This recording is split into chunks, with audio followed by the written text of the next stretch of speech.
Hey, this is Warren from Taming Sari, and you're listening to On the Fly with Stevie and Jason.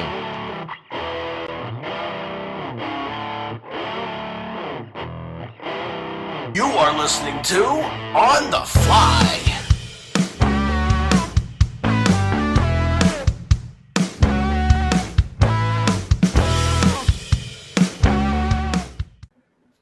Hey, this is Warren from Taming Sari, and you're listening to On the Fly with Stevie and Jason. Things will never be the same. We don't want no copper. We don't want no coal. Want to stay young forever. Yeah, baby, that's gold. Anybody recognize that? Yeah, that's our song. That's No Shelter. That's a pretty good song there, right? Yeah. What's up, guys? Tonight, On the Fly is back again. Hope all you guys are doing well. And we've got a special treat for you tonight. Of course, Warden is here with me, as always. Hello. How you doing, Warden? Good, man. How you doing? With us tonight, and I should have asked, I'm going to just say Alex. You can say your last name because I want to be sure I don't butcher anybody's last name. Warren's pretty simple, and I think yours is pretty simple, but I'm scared. I'm scared to take it on. I'll take it on anyway.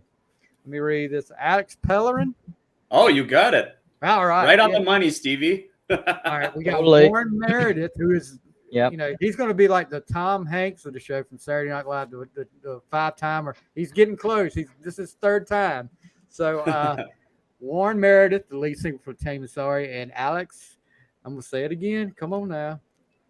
I got to read it again because I'm not Alex Pellerin, the bass player. Yeah. Thank you so much for having us. Yes, tonight is top 10 ACDC top 10 favorite ACDC songs. Like we say all the time when we do these lists, it's our favorite song. It's our list, so it can't be wrong. You might disagree, but we're still not wrong.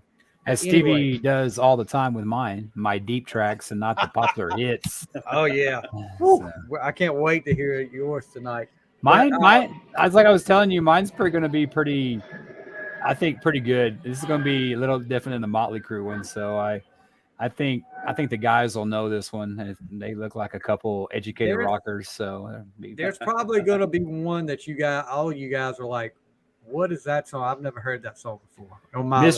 Mistress for Christmas. Is that your number one, Stevie? Yeah, that's the one. And my number 10, I'll go ahead and tell you. Number 10 is always for me like nostalgia. And we've got a tie. We've got a tie at number 10. So yeah. Wow. Being I'm the head of the podcast, I can do that, Warden. Stevie is the king of honorable mentions. His has a top 10 list, but he has 20 honorable mentions. So it's always a top 30 list with Stevie. So it makes it so much easier. So first off, Taming Sari, and you've all heard the story about how I got into this band through Warren. Me and Warren had about an hour-long conversation on Twitter one night about music, and that's gone into like several conversations in the past about what we listen to and what's going on with the band. But right now, they've got, of all things, they've got their Alex, hold up the beer. They've got their own beer. Yeah. How many bands have their own beer? This is like No Shelter Honey Lager.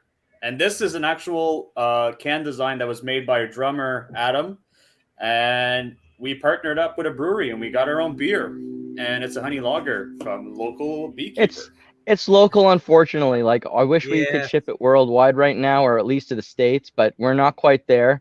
But, maybe in a couple of years. This is year 2 having a beer partnership with these guys. So as we grow, they grow. And anything can happen as their company gets bigger and the band gets bigger. I think it's a great partnership that we've got going on. And Alex loves making brew, and so this is a passion project for him to get to learn more about the business and more about brewing. So it's cool. The song right now sits at 48 on the Canadian active rock chart.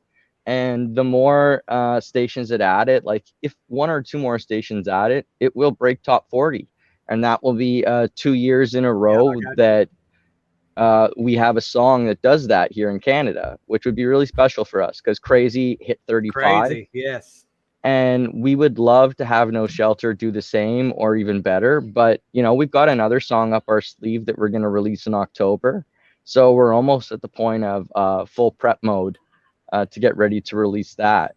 And so we're really proud of No Shelter. We're happy to see that the fans are taking it on now and letting radio know that they love it. And then we're ready to keep doing what we do and get another song out ASAP.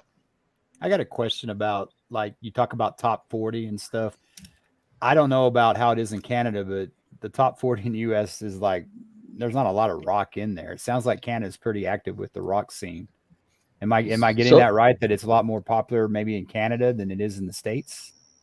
I'm not sure about that, but there's different charts in Canada. So like, so you could have like, for example, the modern rock chart.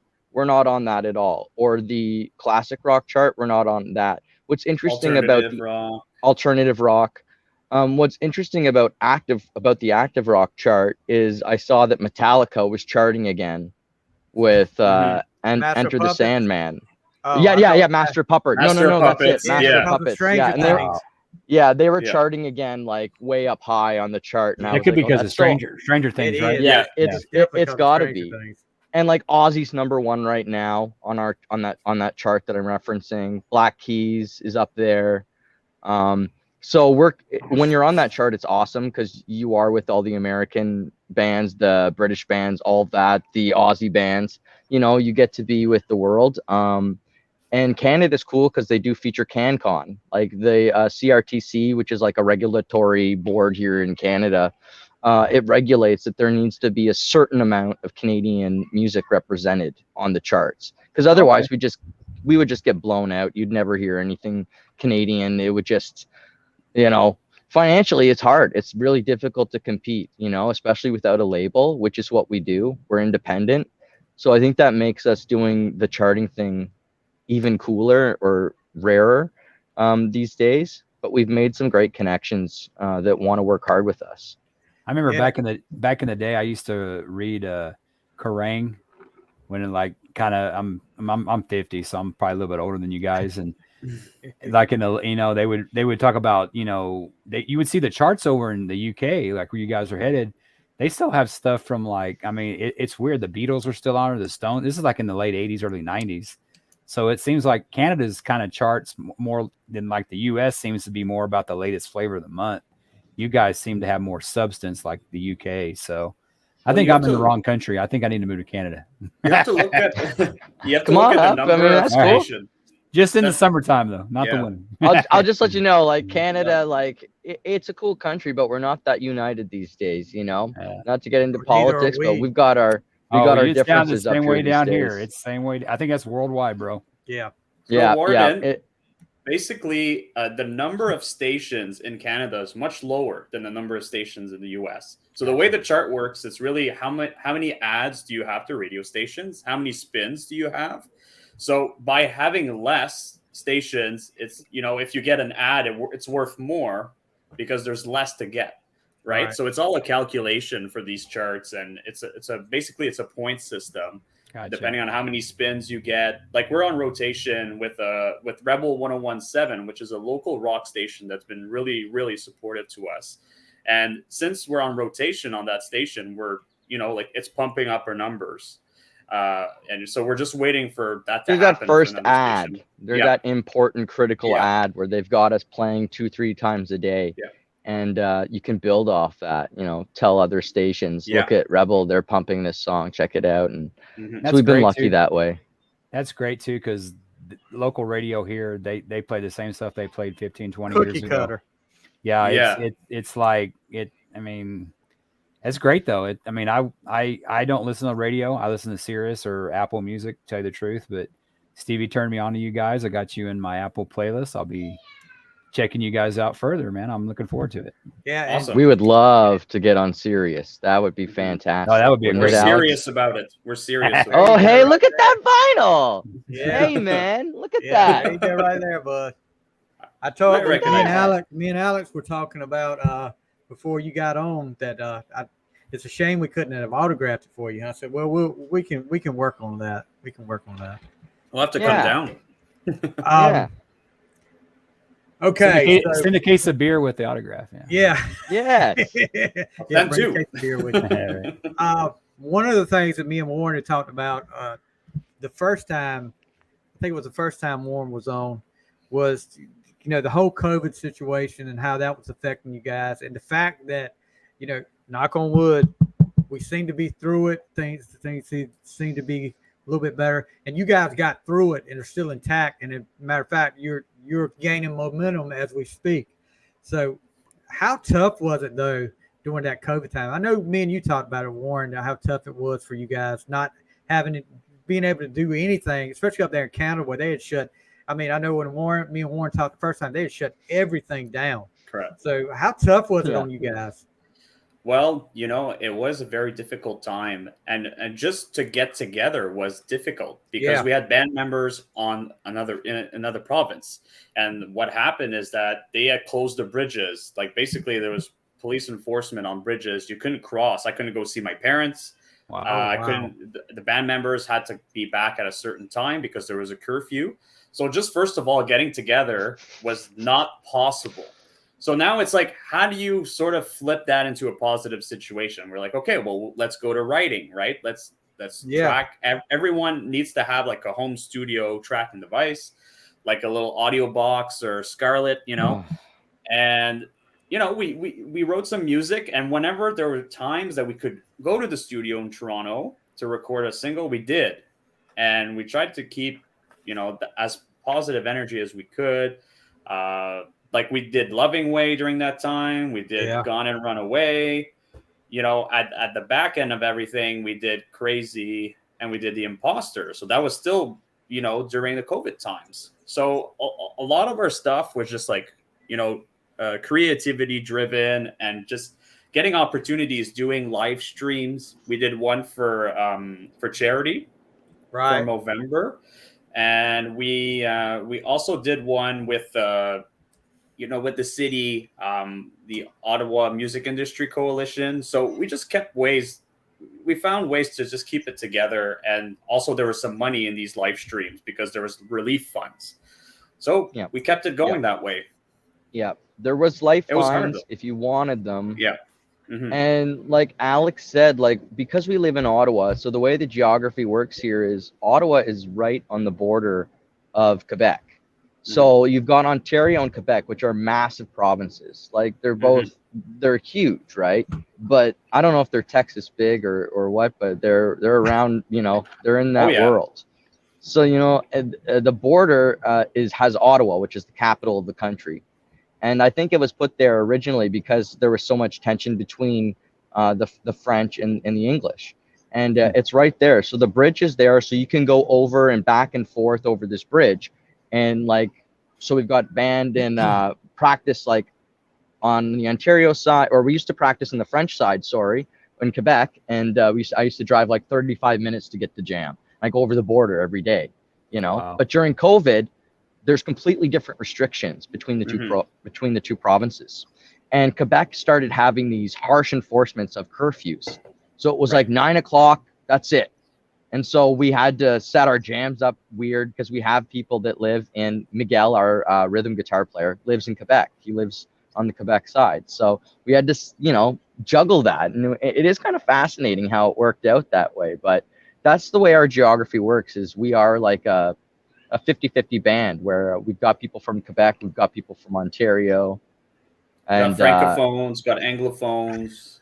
Yeah, exactly. Alex is Alex Pellerin. I butchered that. My God, Stevie said it better. Wow. That's your other. I'm proud of myself. Yeah, he beat the crap out of me. Oh, man. I know. I learned something this week that Canada does take COVID seriously because I'm a big St. Louis Cardinals fan. I lived in Missouri for a while, and the Cardinals are in Toronto this week, or for I think till tomorrow. And 3 of their stars didn't get vaccinated; they couldn't make the trip. So they're still pretty they're locked down about that stuff. Oh, you can't leave the country. It was 3 of their best stars, so they got their ass kicked yesterday. So if you're not vaxxed, you can't leave the country. I don't think. It's depends. For the U.S., you have to be vaccinated, and you also have to do an antigen test. Because I went to the States in April and I had to do a rapid test. I had to be vaccinated and whatnot. And I think that's coming back. It was the testing was gone, but now they're putting it back. the masks are still remaining for Canada. So it's still a thing, you know. The restrictions are tighter here than the US. But normally they're like that too. Because I had a friend of mine that I used to work with, and he got a DWI, and they wouldn't let him in the country. Like down here, 1 or 2, I guess, and they wouldn't let him in the country up in Canada. They don't mess around up there. So I don't know if they'd ever I don't know if they'd ever let Stevie in. So you better watch that guy, because they probably they're wouldn't tough. let me in regardless. But you got to remember, we had we've had a whole bunch of rebellious activity up here in the capital. We've had convoys of different sorts shutting down the capital. So I mean, it's not black and white. Like, yes, there are regulations, but yes, there are people who are upset, and all different shades in between of people like me and Alex who are gonna do what we got to do because we want to play music. It's like I'm gonna get vaxxed no matter what. Like, if I need to cross a border, if I need to get to another province, like, to play music, like, I'm gonna do it. And so that way, I guess I've taken myself out politically completely. Like, I don't even think about it that way. I'm just like, oh, I have these goals and things I need to do, and if there's a way for me to do that, I'm just gonna do it. You know, that's where I'm at. You got to think about the other people as well. I got COVID back in January, but I'm vaccinated. I had no symptoms, so I believe in it. So, I had it, and it sucked for sure.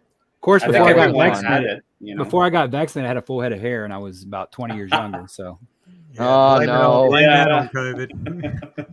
So, are we starting with Alex? Are we starting with Alex, Stevie? Our top 10s. We're going to start with that. And tonight, like we said, we're going to do our ACDC top 10.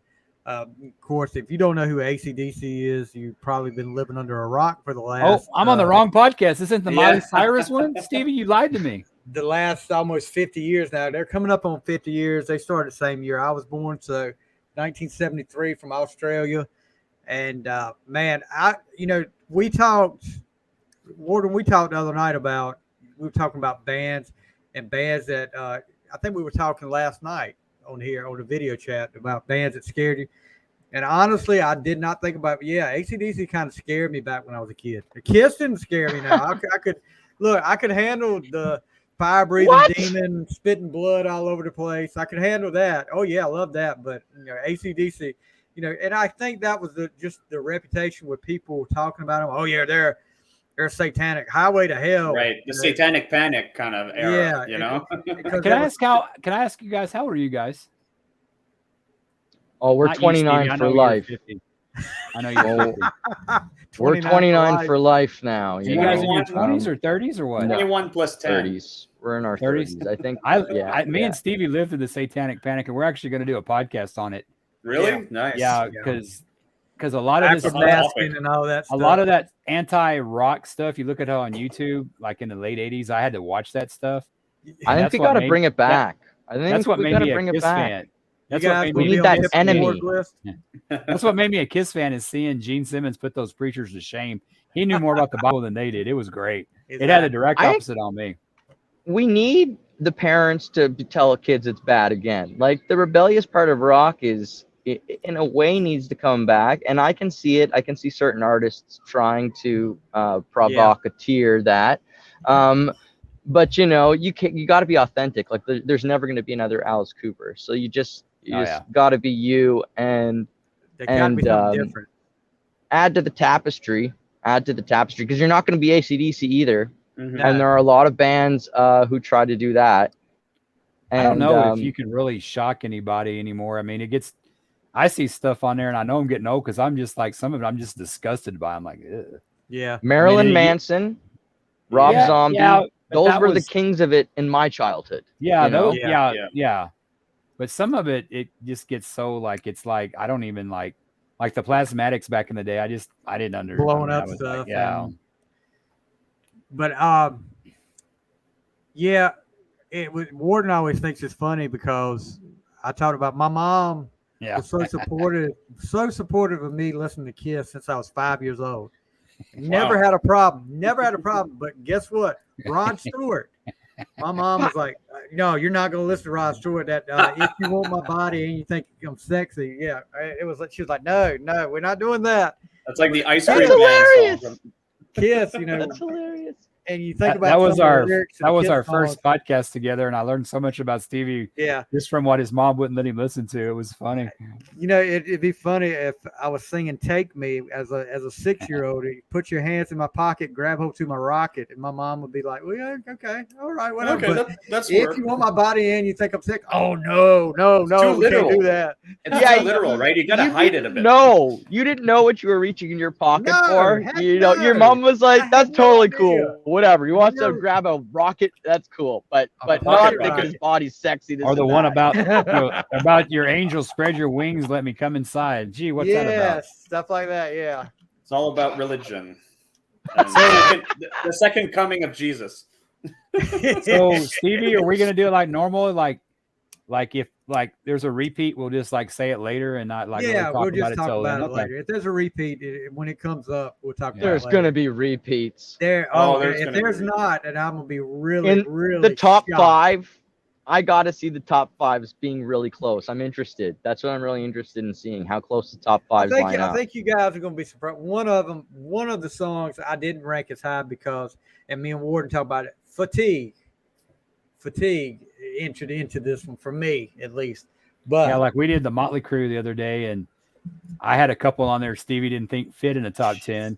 But I was so burned out on Dr. Feelgood stuff that I just couldn't put them in there. Dr. Feelgood is like a perfect album. Dr. Perfect album. Like, Dr. Feelgood is almost it's perfect. up there, but a lot of it's overplayed, my opinion.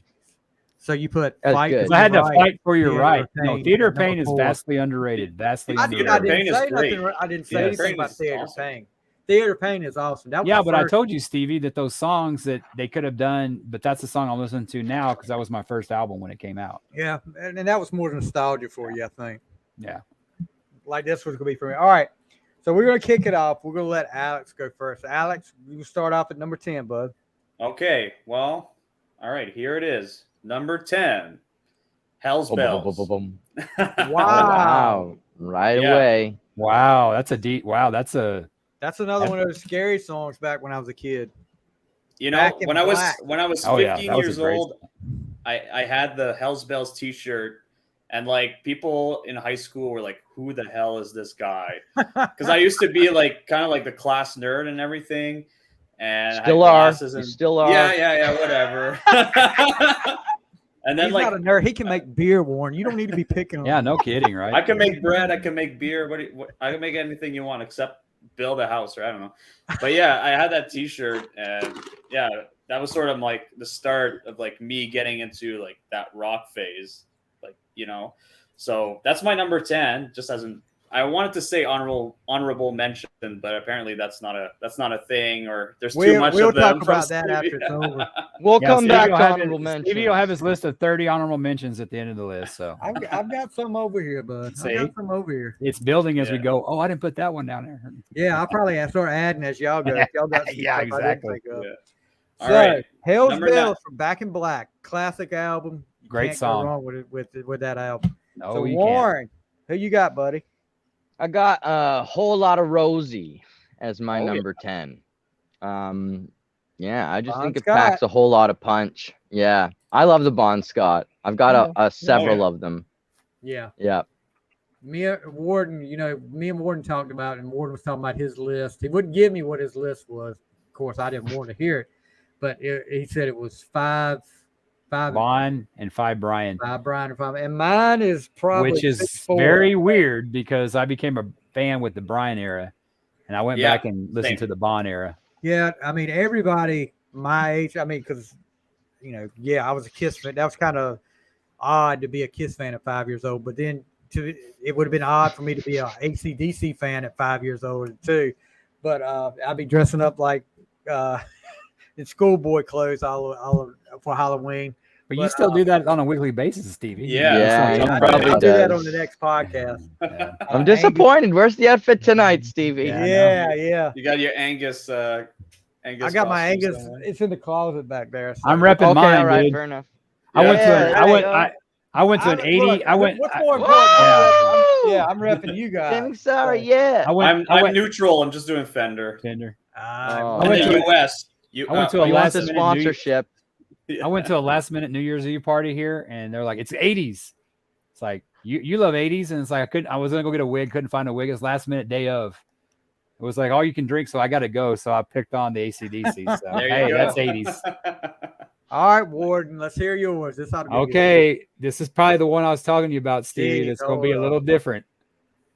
I love this song, and I love this song. It's cheeky, typical ACDC, and I think Bond would have been proud if he ever heard it. It's gonna be bad. It's off Fly on the Wall, Sink the Pink. Oh, okay. Oh yeah.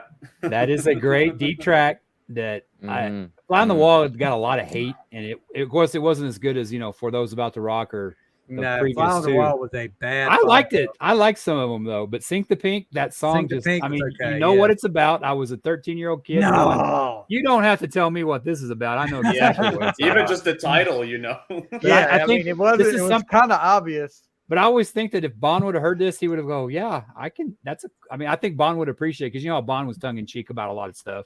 No, but I think that's a Bond. The most. We'll talk about that in just a minute. The Sink the Pink. That was my kind of a surprise that I think Stevie would have been kind of surprised it was on my list. That is kind of surprising, but not as surprising as I thought. I thought it was going to be something I'd never heard of before, but I do remember Sink the Pink. Okay. All right. Number 10. We told you this is my nostalgia pick, and it's a tie. Here we go. I mentioned part 12. Exactly, Warren. I make the rules. So I can do that. First of all, Walk All Over Your Face. And the reason I picked that, Walk All Over Your Face. Is that a new song? No. Walk All Over You, but Walk All Over You, whatever. But yeah, I think about it when you think about it. Grown Ups. You've seen the movie Grown Ups. Yeah. When they do the arrow in the air, and that's when they do that whole scene. So that's one of the reasons I picked that. But the big one is one of the first, not the first ACDC song, but I can remember the day I heard the song the first time. One of my cousins played it from Dirty Deeds, Done Dirt Cheap, Big Balls.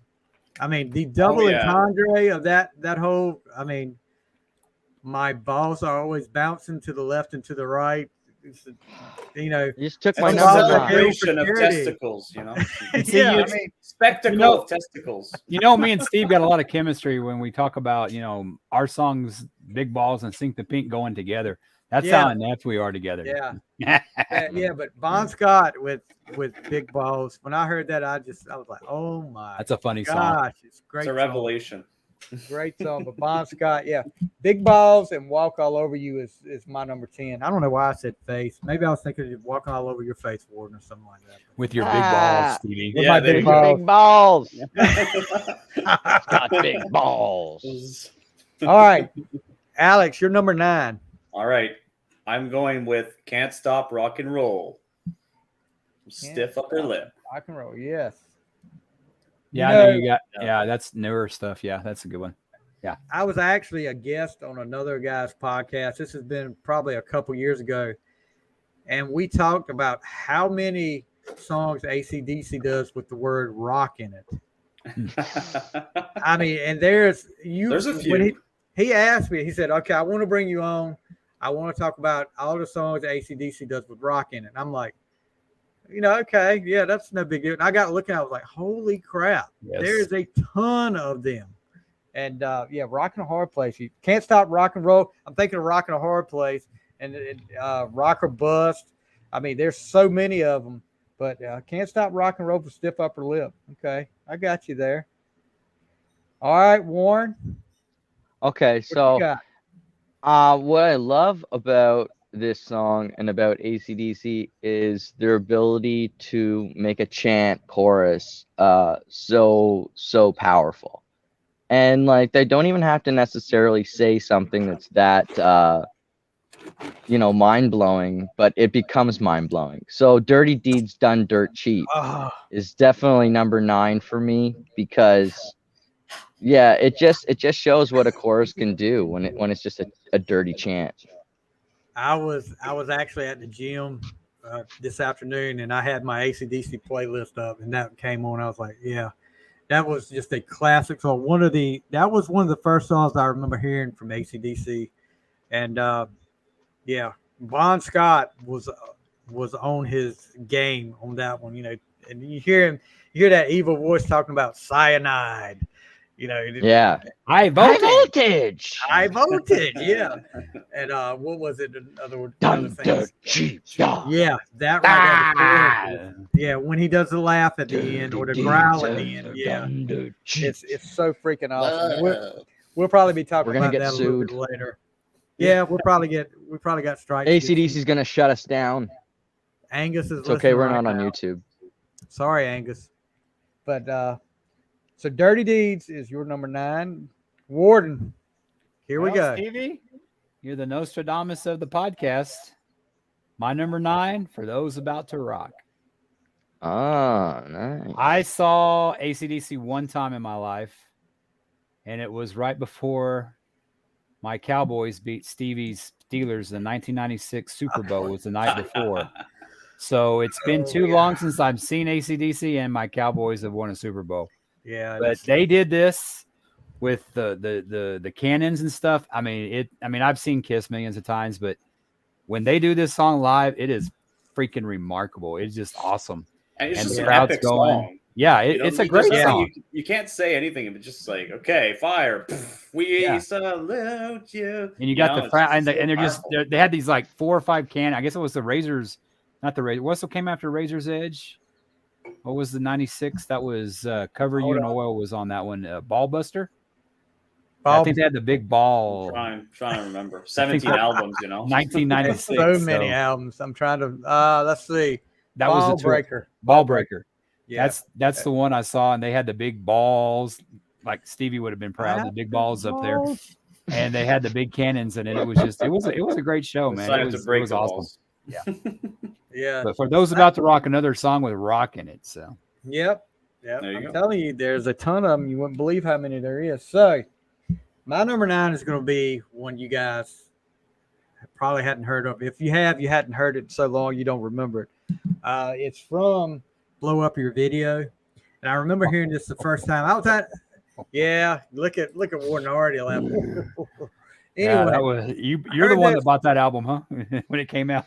Actually, it was like my sophomore, junior year in high school, and I was getting ready for a basketball game, and I had a Walkman on. Yeah, for those of you that are young, you don't remember what a Walkman was. It was like a cassette player. Well, they remember Walkmans. They just didn't have the physical media like the cassette in it. Yeah, they didn't have a cassette in it. Yeah. But yeah, I was listening to that Blow Up Your Video before the game, and I hadn't really listened to it the whole way through. And then this song came on, and I was like, this is a pretty good pump-up song. It got me pumped up.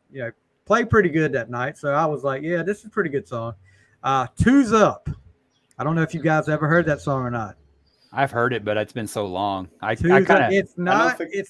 It's not, you know how ACDC always has that sound. I mean, you can tell when it's an ACDC song. Is that this the same? Oh, yeah. A little bit different.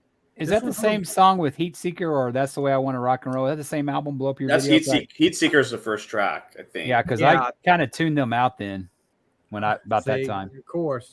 Of course you did. But let's see. Yeah, Heat Seeker, That's the Way I Want to Rock and Roll. They were the two. Hey, man, I had to sink the pink, dude. I had to move on, dude. I was good, So. But Two's Up is like about, the whole song deals with gambling. So, but yeah, I mean, when I heard it, it was like, it's not your typical ACDC song. It's got some good guitar riffs by Angus in there. Yeah.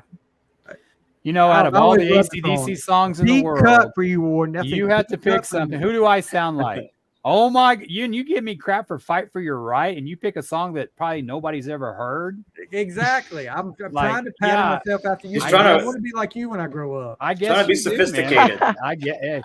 You did it, man, because I haven't heard. I'm not familiar with that song, honestly.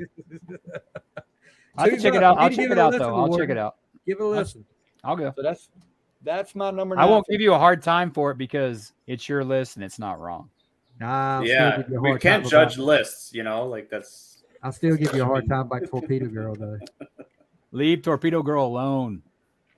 Number 8 for Alex. All right. Well, I'm going with something more recent, just because, I like this song when it came out. It kind of it's okay. They still got it. But Rock and Roll Train from Black Ice. Oh yeah, I love that song. Yeah, it's just really cool. Again, to Warren's point, it's just that chorus. Those back vocals, just like that back and forth.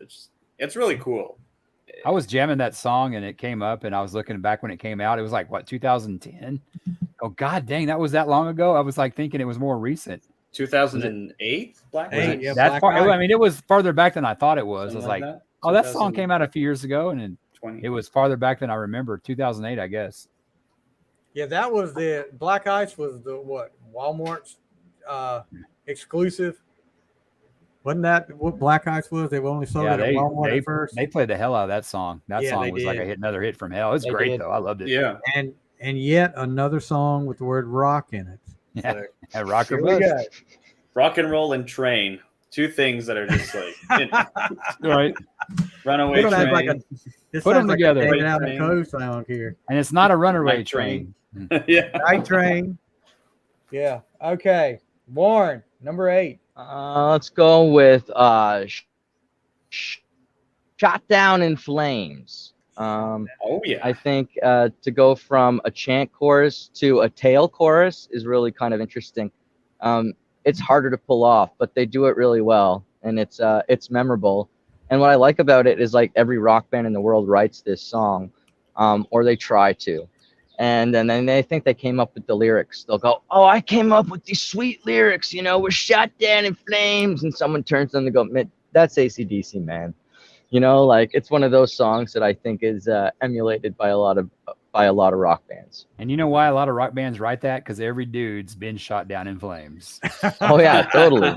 Totally. Who? What? I don't know what you're talking about, Warren. Whatever. Never. Go back to blowing up your like video Jericho or whatever said, you're talking never, about, bro. Ever. Two's up.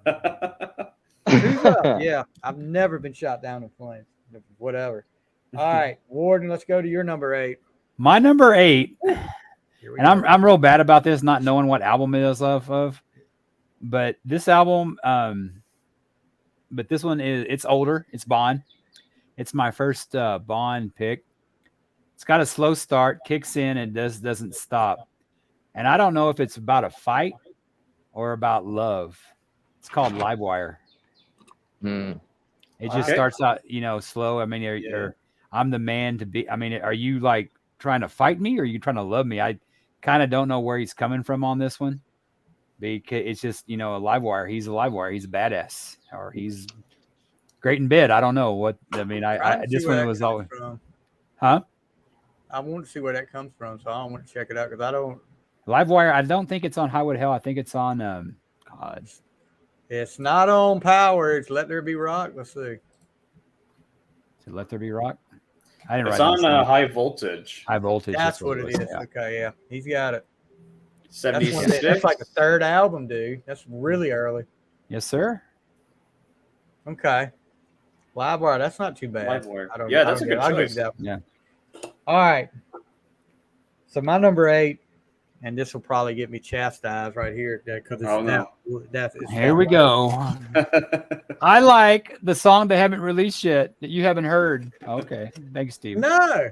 This one, if you haven't heard this, it's a very controversial song. It's probably one of the last that Bond did. Highway to Hell. What can you say about that? And, the Little Nicky. I'm a big Adam Sandler fan. So the Little Nicky, as bad as the movie, yeah.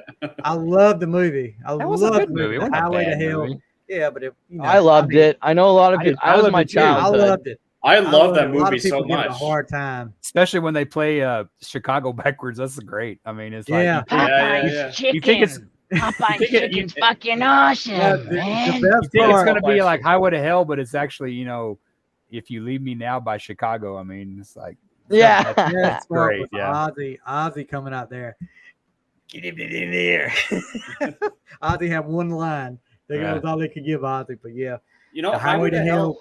Highway to Hell is the kind of song that's like really badass, but it's also very ominous. You're just like, okay, where the hell are we going? We're driving, exactly. and it's a lot. There's like lots of undertones of like, oh shit, I'm in a bad place, but like I'm gonna enjoy the ride wherever I'm going. So and, we talked about the whole cause back then with the satanic panic cause back then, and this was. I can remember a guy came to our school. This is probably in 81 or 82, and he gave out cassettes. He was talking about it, and he did on the cassette. He talked about the whole backward masking thing, and do y'all put subliminal messages in your songs now? No, I think we put like try and make it so buy that our it beer. Buy our beer. Yeah, exactly. That is totally Beer okay. You is got it. good. You figured us Rock out. Is good. Beer Stevie, equals Stevie, rock. why do you think you bought the vinyl? They did their job. Oh yeah, they did it.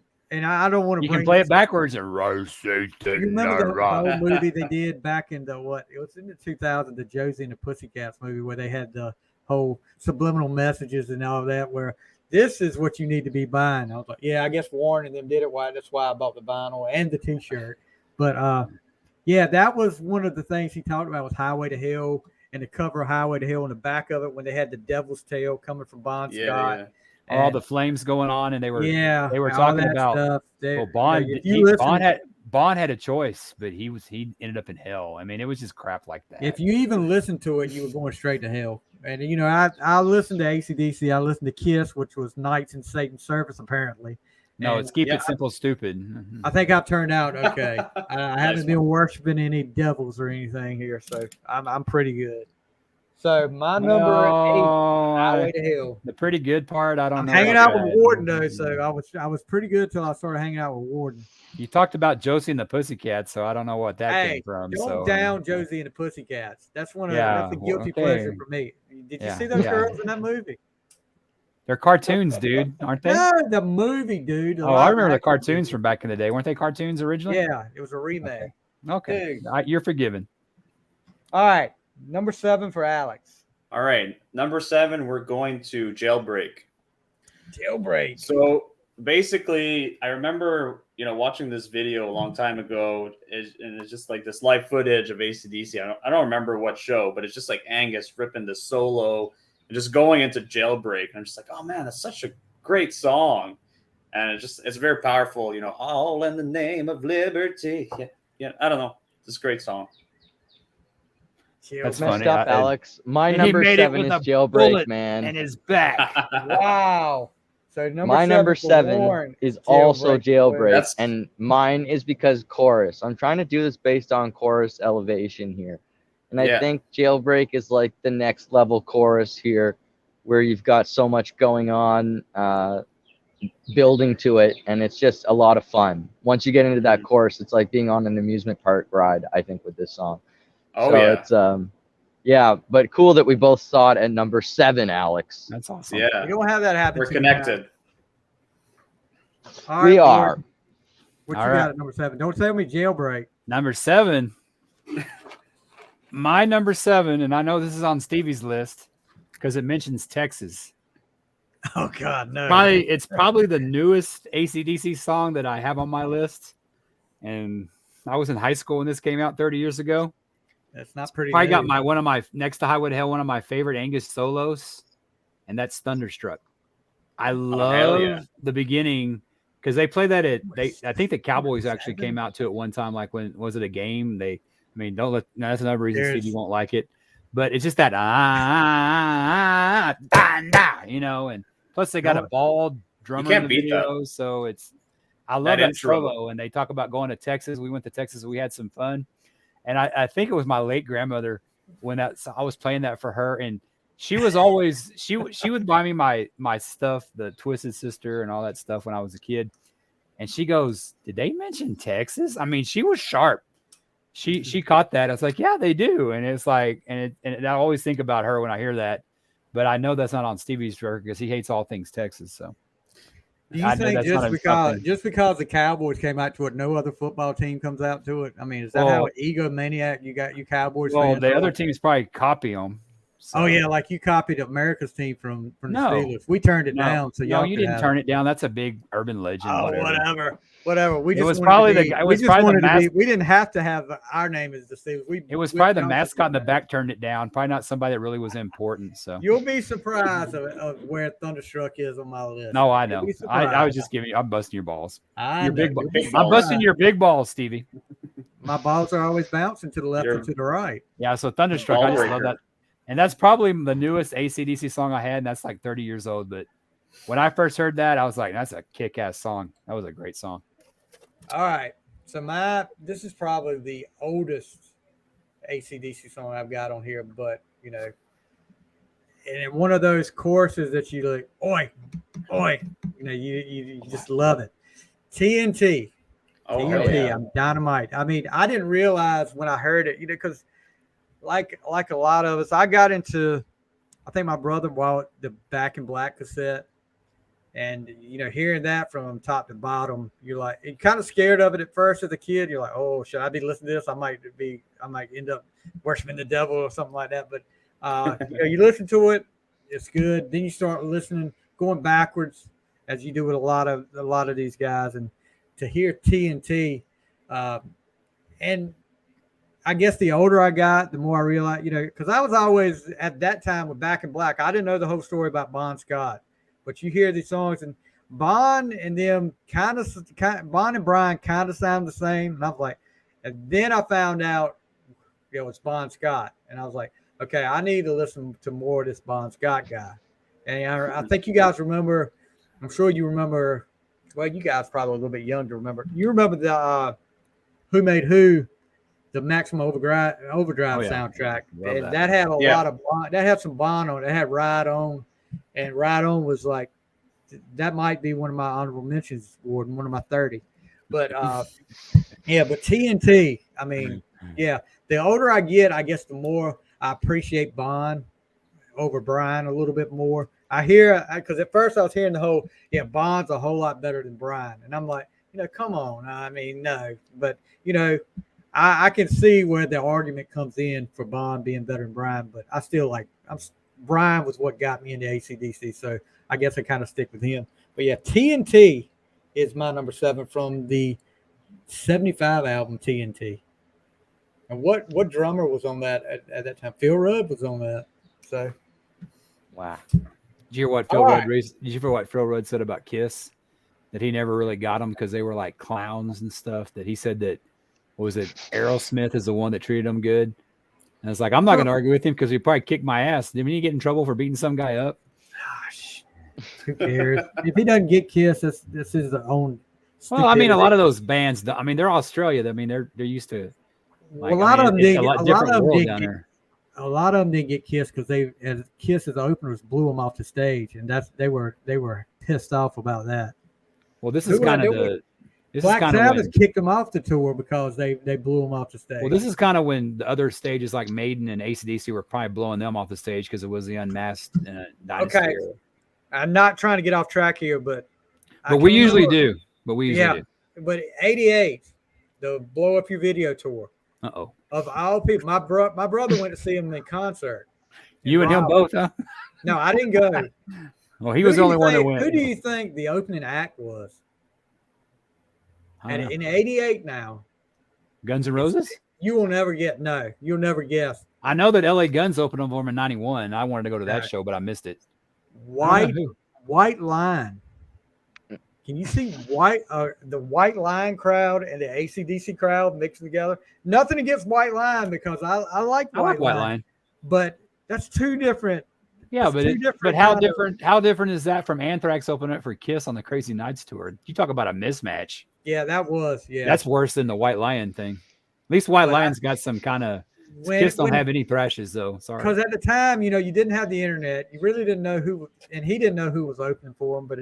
He came home and he had a White Line shirt. I said, he bought that instead of ACDC. He had an ACDC shirt too. And I was like, why did you get a White Line shirt? He said, they were opening up for ACDC. I said, do what? They were singing like Tell Me. Wait. And then ACDC was coming out with Hell's Bells. And I was like, really? I'm sure. I said, I'm surprised White Line didn't get booed off the stage. That happened a lot in the 80s, man. That happened a lot. Yeah. There were a lot of mismatches. That's why they were so great. So we're up to number 6 now, right? Go ahead. Number 6 for Alex. All right. We're going with Money Talks. Oh, nice. Yeah. Love that Good track. pick. Razor's Edge. Yeah. You were talking about Thunderstruck. I'm like, I love that album. I had a buddy of mine give me crap for liking that song, and you like that song? He didn't like ACDC, and all my other friends were like, "That's a cool song." Yeah, I love that. That's a pop. That's a pop. Very pop ACDC just like song. I love sweet it. ass guitar riff. Like I don't know, like it's catchy. Poppy as hell. Yeah, it was a great song. That reminds me of my senior Poppy year. is not bad necessarily, as long as you have all the elements, that rock elements in there. You just, As long I wouldn't call it poppy. I'd say the chorus was catchy. Well, it's poppy for ACDC. Yeah, it was different. They were trying to go a little bit mainstream, but I don't have a problem with that. Money Talks. I like that song too. Don't tell me. Go ahead, Alex. No, we're just looking at the tracking listing. I'm like, there you have your mistress. After that, you have your mistress for Christmas. One of his 35 honorable mentions. That's my number one, dude. What are you talking about? All right, Warren. If you tell me Money Talks is your number 6, then we're going. They're cheating. They're looking at each other's It's homework. not. It's not. Oh, thank God. I'm going with like the cliche song, but I think it's an important one. I'm gonna go with "It's a Long Way to the Top," and I just think it's so accurate in so many ways, and so bagpipes blunt and all, man. That's a great jam. Yeah, it's very like lyrically, I think, very smart, and lays it all out. And even though time passes, it's still incredibly accurate, and it summarizes the game that they came up in. So I think that's a really cool song in that aspect, even though it's overplayed and it may not have the punch of some other songs. I think it's pretty good. First time I heard that song, I heard the bagpipes part, and I was like, "What the hell is this?" It's and a celebration. But I was like, you hear that, and you're like, no, listen to the whole thing. And like, oh, okay, but the lyrics, I can see that playing one night stands. Yeah, I mean, oh yeah. You talk about that being overplayed. Compared to some of these other ones on the list, no. Oh yeah, there's one of them. We're getting into them now. We're getting into the overplayed ones up here just a little bit. In the top 5, we're hitting all. Oh yeah, yeah, exactly. Yeah, let's see how many we already had. I Would Hell. That's probably the most overplayed AC song there is. So you got a point. No, there's one coming up that's more overplayed. Well, but that didn't make my list. Yeah, okay, you're right. Yeah, come on, Warden. You know that's not right. I know you're right.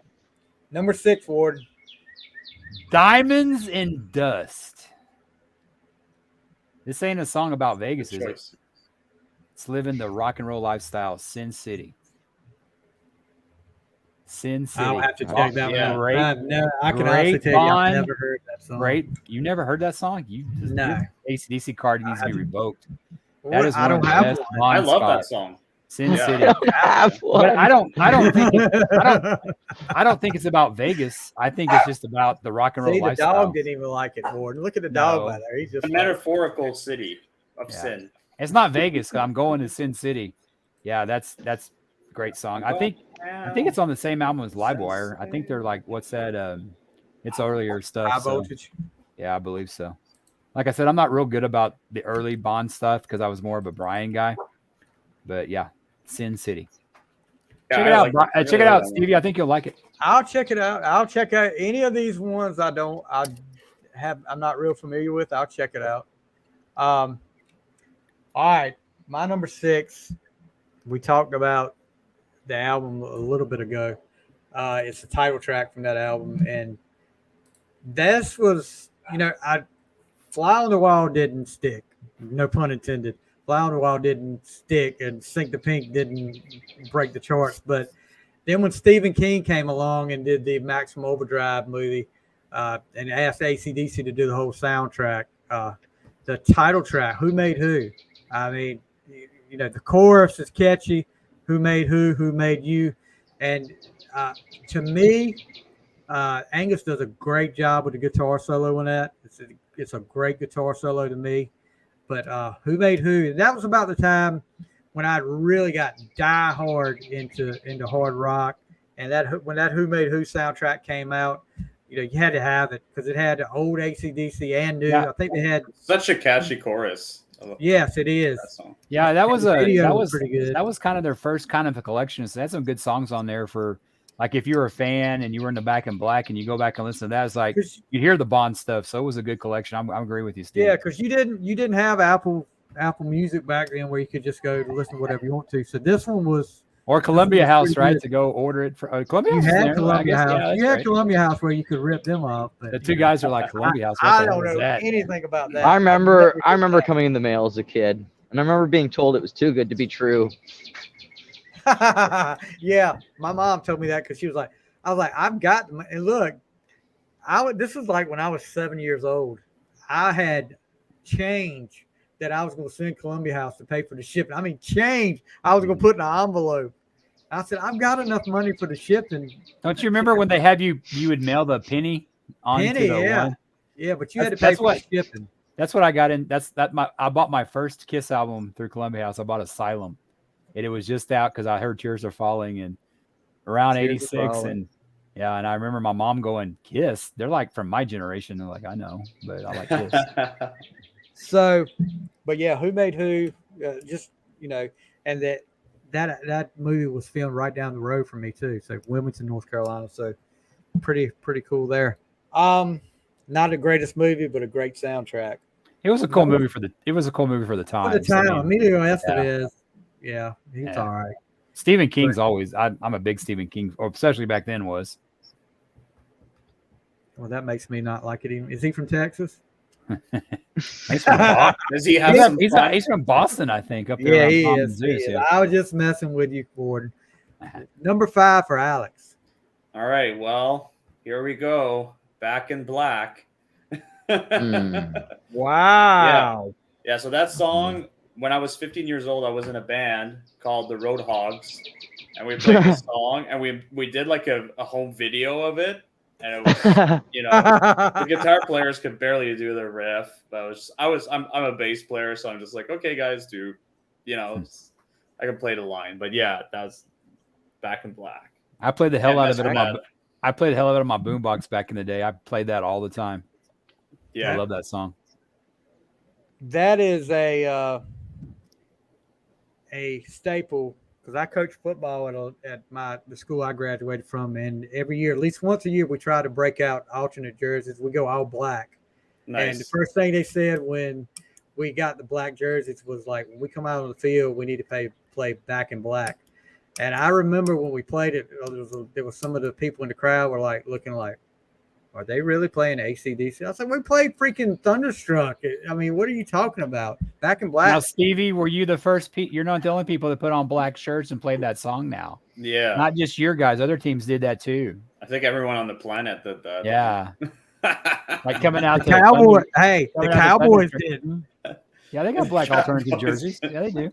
They do not wear the black. Sens did. The Ottawa Senators did, actually. Yeah. See, Stevie? Oh, not everybody's okay. Black and gold, whatever. Yeah. This is a high school, Warden, in a freaking town of like 95 people. Are you telling that team could probably beat the Cowboys? You're probably right. So. Probably right. You're we probably could. All right. Song. Back all right. Number 5 for you, Warren. All right. Well, what's that song we tried to cover a while back there, Alex, about New York City? What's the title there? Safe in New York City. Safe. Yeah. So I thought that was a really simple song. I thought it was like really, really easy. But that song is super duper hard. It's not easy at all. Doing the vocals for that is, it's daunting. It's over and over and over and over and over and over again. And you have to have that high energy the whole way through. A lot of love for Razor's. A lot of love for Razor's Edge, man. Getting a lot of picks off that album. Totally. And that one's like I said, we tried to cover that one. I don't think we've ever played it live, but we've done it in the rehearsal studio, and I got a good appreciation for it there. What are you talking about? Stiff Upper Lip. That sounds. Yeah, what are you talking about? Razor's Edge. I thought it was off Razor's Edge. No, it's on Stiff Upper Lip. Yeah, the whole. You look at the cover. Okay, you're okay. Okay, calm down, Stevie. I'm good. Jeez. You guys are hard on each other. Hey, man, I know Back in Black's on Back in Black. So hey, there you go. I know. Hey, there you go. TNT's on TNT, so we were. You had never heard Sin City, so we're even. Okay. That one came out. The reason I remember that was because that came out close to when the terrorist attacks happened in New York, and they were like playing that. I don't know why I was thinking on Razor's Edge. My bad. Sorry. I apologize. Yeah. You're all right, bud. Yeah, it was right before it came out. So, Warden, you're number 5. My number 5 is a repeat. It's the first ACDC song that I ever heard, and I instantly became a fan. The lyrics, I read Brian Johnson. They were asking him, "Were you trying to worship Satan?" He goes, "Nah, I was giving all those preachers something to talk about." I saw him on his show. He's got a show called Access TV up here. He's got his own show, and they're asking, "Do you really worship Satan?" Nah, I was getting all them Bible thumpers to talk about something. Starts out with the bells and the guitar. I heard this song, and it was my buddy next door, and I think this song made me a metal fan because at the time I was into like Madonna and Prince, pop music. And he had other bands like Maiden, and Maiden never really did anything until later. But when he played a lot of ACDC, and he gave me a copy of Back in Black with Hell's Bells. And when I hear it now not a concert, but a football game, or like they're playing it, I mean, it just gives me chills. I mean, I'm gonna get you, the lightning's gonna get you, Satan's gonna get you. I mean, it just the guitar, this image. It's like the Undertaker could almost come out to this song, because it's just like came from the pits of hell, and that's what they were going for. And it's like, if God's on the right, God's on the left, I'm sticking to the right. I mean, I grew up with all these preachers, and they were freaking the F out, and it was great because I knew he did what he did, and he didn't care. They didn't care about the devil.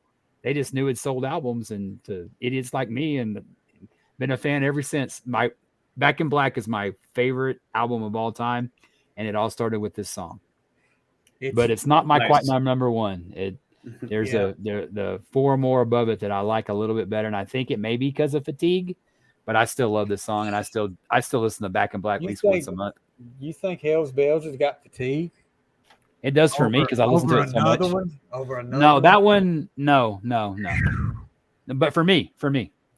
It's funny you mentioned the Undertaker that, because the other night we were having like the football workouts in the weight room, and they asked me, play some music, and they're all, believe it or not, this generation is into more of the 80s stuff than they are the current stuff.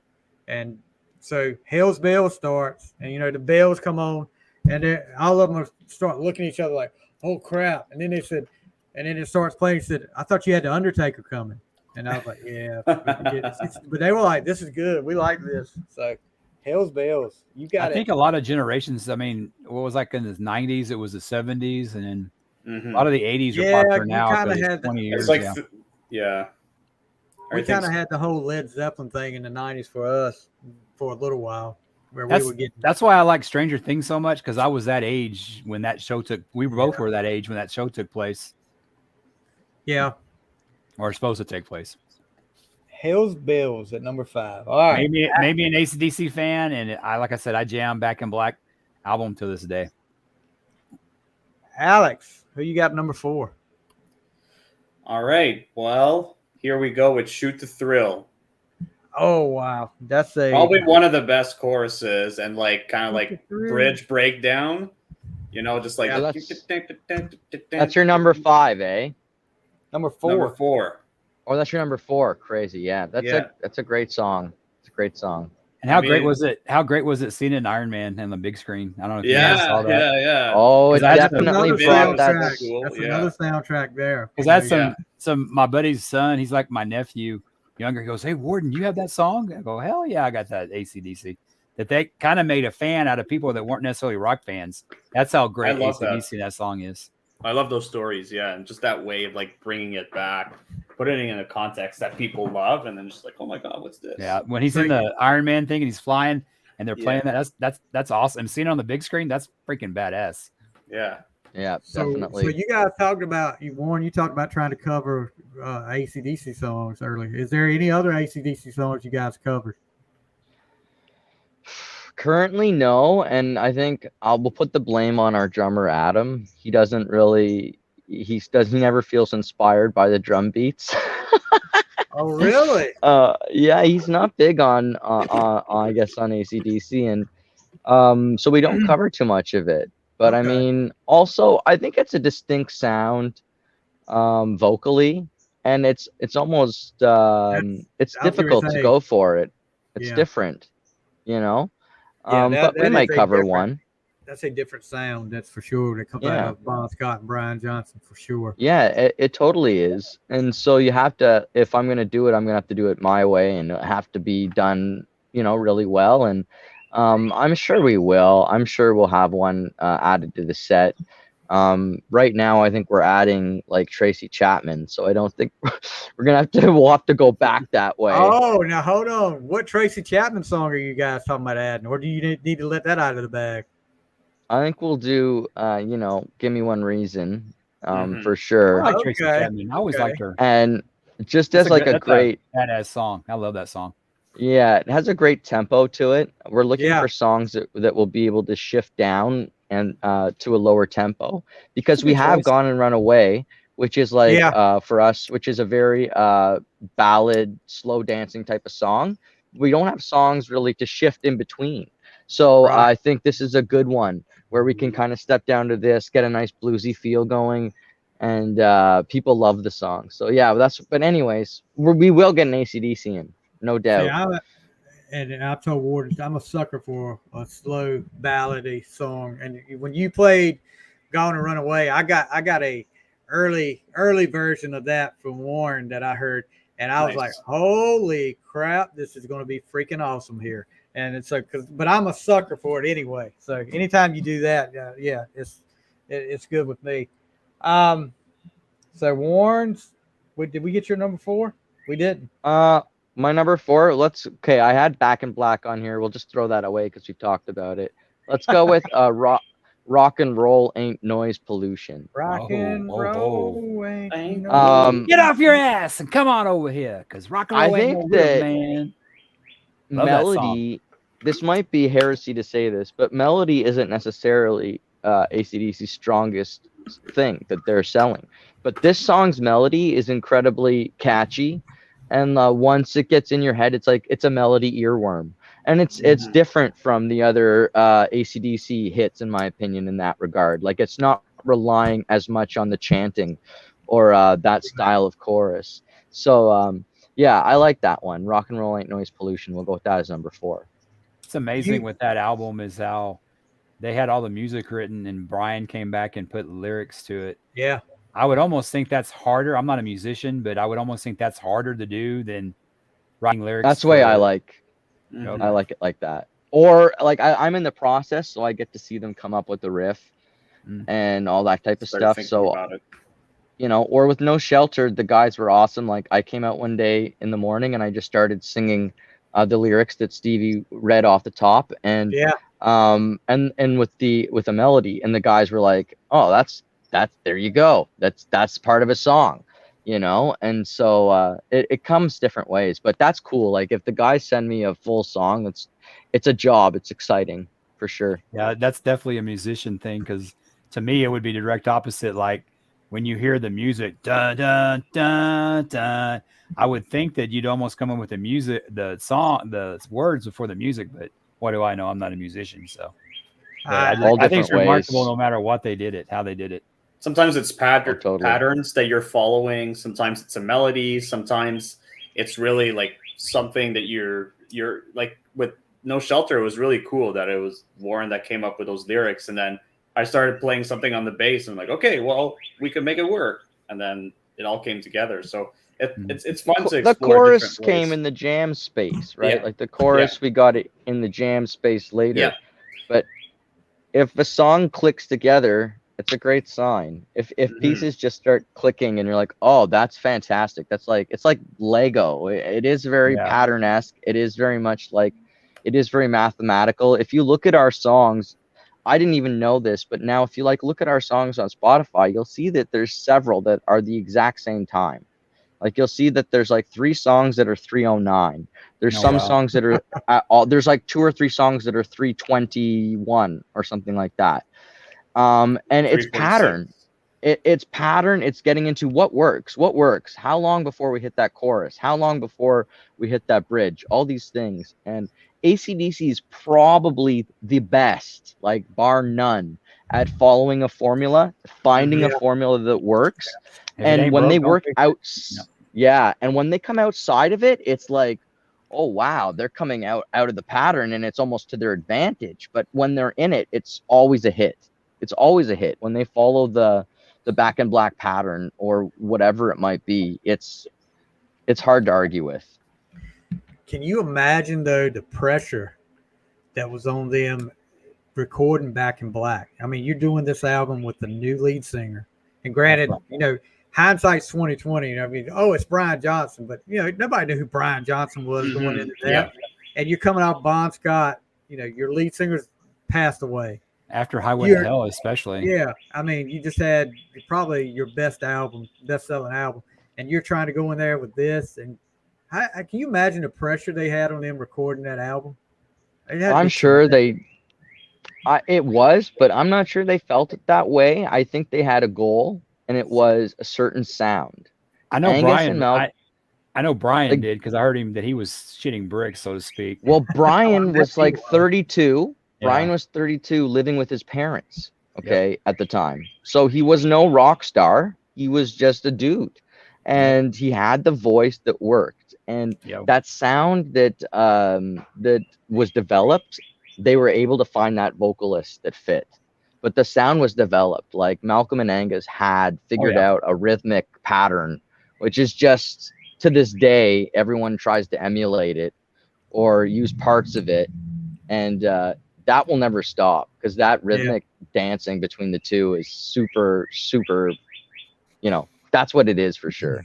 Before we go any further, how awesome was Malcolm though? I mean, he was like the unsung hero of ACDC. Definitely, yeah.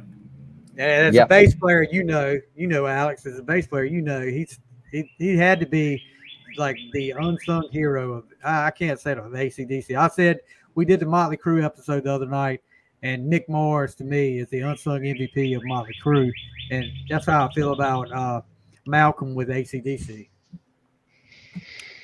But Malcolm wasn't the bass player. Cliff Williams. Cliff is a bass player. Shoot. But you know, just a rhythm section. Yeah. I mean, like Malcolm and Cliff, we're just keeping that beat, and like, you know, it's super important to have a good backbone to a band, right? And the dancing rhythmic patterns of those guitars was genius and continues to be. Like they really shared that. The guitars are sharing that spotlight is crazy. And what song were you on, Alex? You're on. Yeah, Alex just did his number 4, so we're waiting on Ward now for his number 4. Oh, right. I think that Stevie didn't know that Cliff Williams played bass because he might be from Texas. So all this love for Back in Black and talking about how great it is, because mine was Hell's Bells, and we talked about what was your Shoot the Thrill, then we talked about Rock and Roll Ain't Noise Pollution. So I'm going to go back an album. Okay. And I think this song could have gone along with Shot Down in Flames. And Bond's there talking, and he was shot down in flames, but you know what? He ain't got no satisfaction yet because he is a love-hungry man. This song, it's a fun song, and it gets to the point exactly what it wants. He wants to get laid, and he's a love-hungry man.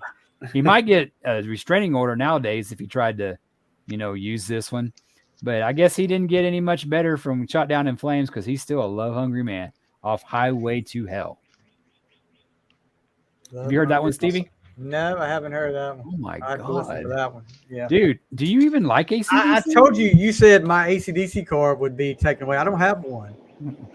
My God. That's why you're here, Warden. Warden, you're here to I'm keep this legit.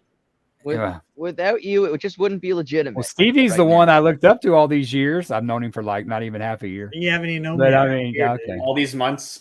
Yeah. All right. Yeah. So number 4 for me is probably the most fatigued AC/DC song out there. From Back in Black, You Shook Me All Night Long. Dude, I love the song. And if it wasn't overplayed so much, it would probably be number 1. But Oh my gosh, the cookie cutter radio stations around here, that's like played over and over and over again. And nothing against the song because it's great. And that's the video's hilarious. He's in there taking a he's bath. in a freaking bath, and he sees that chick on the freaking bull, and he drops all his booze. Like, oh my god, you dropped the booze. Yeah, but the song is great. I mean, when it came out, it's the spacing in the verse, right? Yeah. It's just so cool, and he got those vocals right in. So catchy, love it. And that song is kind of the I want to say it's pop, but it's more. I can see why that song. It's not as dark as the rest of the album kind of is, I guess. No, it's not. So that was the kind of song that like the people that weren't necessarily metal fans would like. Mm-hmm. Like I would used to go to cowboy clubs like where they played country music, and they would always play that song. I used to DJ. They would request that song to dance to. Mm-hmm. You think about this is the first single that they released off Back in Black. So this is the first time you hear Brian Johnson with ACDC, and this is something different. That's interesting. Yeah. Yeah. This is something different. And this so it was a single before Back in Black? Yes. Wow. Yes, I didn't know that. First single. It was number 35. Yeah, I knew it was a big hit for them. Yeah, it's number 35. So they had to be feeling pretty good about Brian Johnson after that when that took off like it did. But yeah, I mean, it's chorus, probably Sorry, Stevie. No, I go was ahead. Just saying again that chorus, the cliche or the tongue in cheek, I should say, is just right. Like besides everything else, like the tagline "shook me all night long" is perfect. Like it doesn't get any better than that. If you're trying to come up with lyrics, and you're like, oh, what's gonna suit this? Oh, you shook me all night long. Like it doesn't get any better than that. Like you're okay, we win. Everyone gets this. It's straightforward, but it kicks ass. So. And this would have been in my top 10, but it's just the fatigue factor because because it's not so much the radio. I played the hell out of it when I first got into this album. I love this song. I still do. I mean, it's my number 3. This was, and you talk about double entendre from Big Balls, but this had a lot of it in there too. She was a fast machine. She kept her motor clean, and then, and knocking me out with those American thighs. Yes, it's Texas. Fantastic the whole way through. Like the lines Texas? are. She told me to come, but I was already there. I mean, come on. Oh yeah, it's all great. Like you can't argue with it. With it. Yeah. So this would be kind of the end. So you kind of think about it. This would probably be if Bond was still alive. This would be a triple song because you got Shot Down in Flames, Lug Hungry Man, and You Shook Me All Night Long. He finally got the action. I know I'm grasping there, but that's the story. That's the journey right there. Yeah. But you can see how that patterning, right? Like they are building off that. They are looking at those songs and like what was successful and what's, and that's why it's. Especially when you get the techno mix, when they mix this song with Boot Scoot Boogie, it's something to listen to.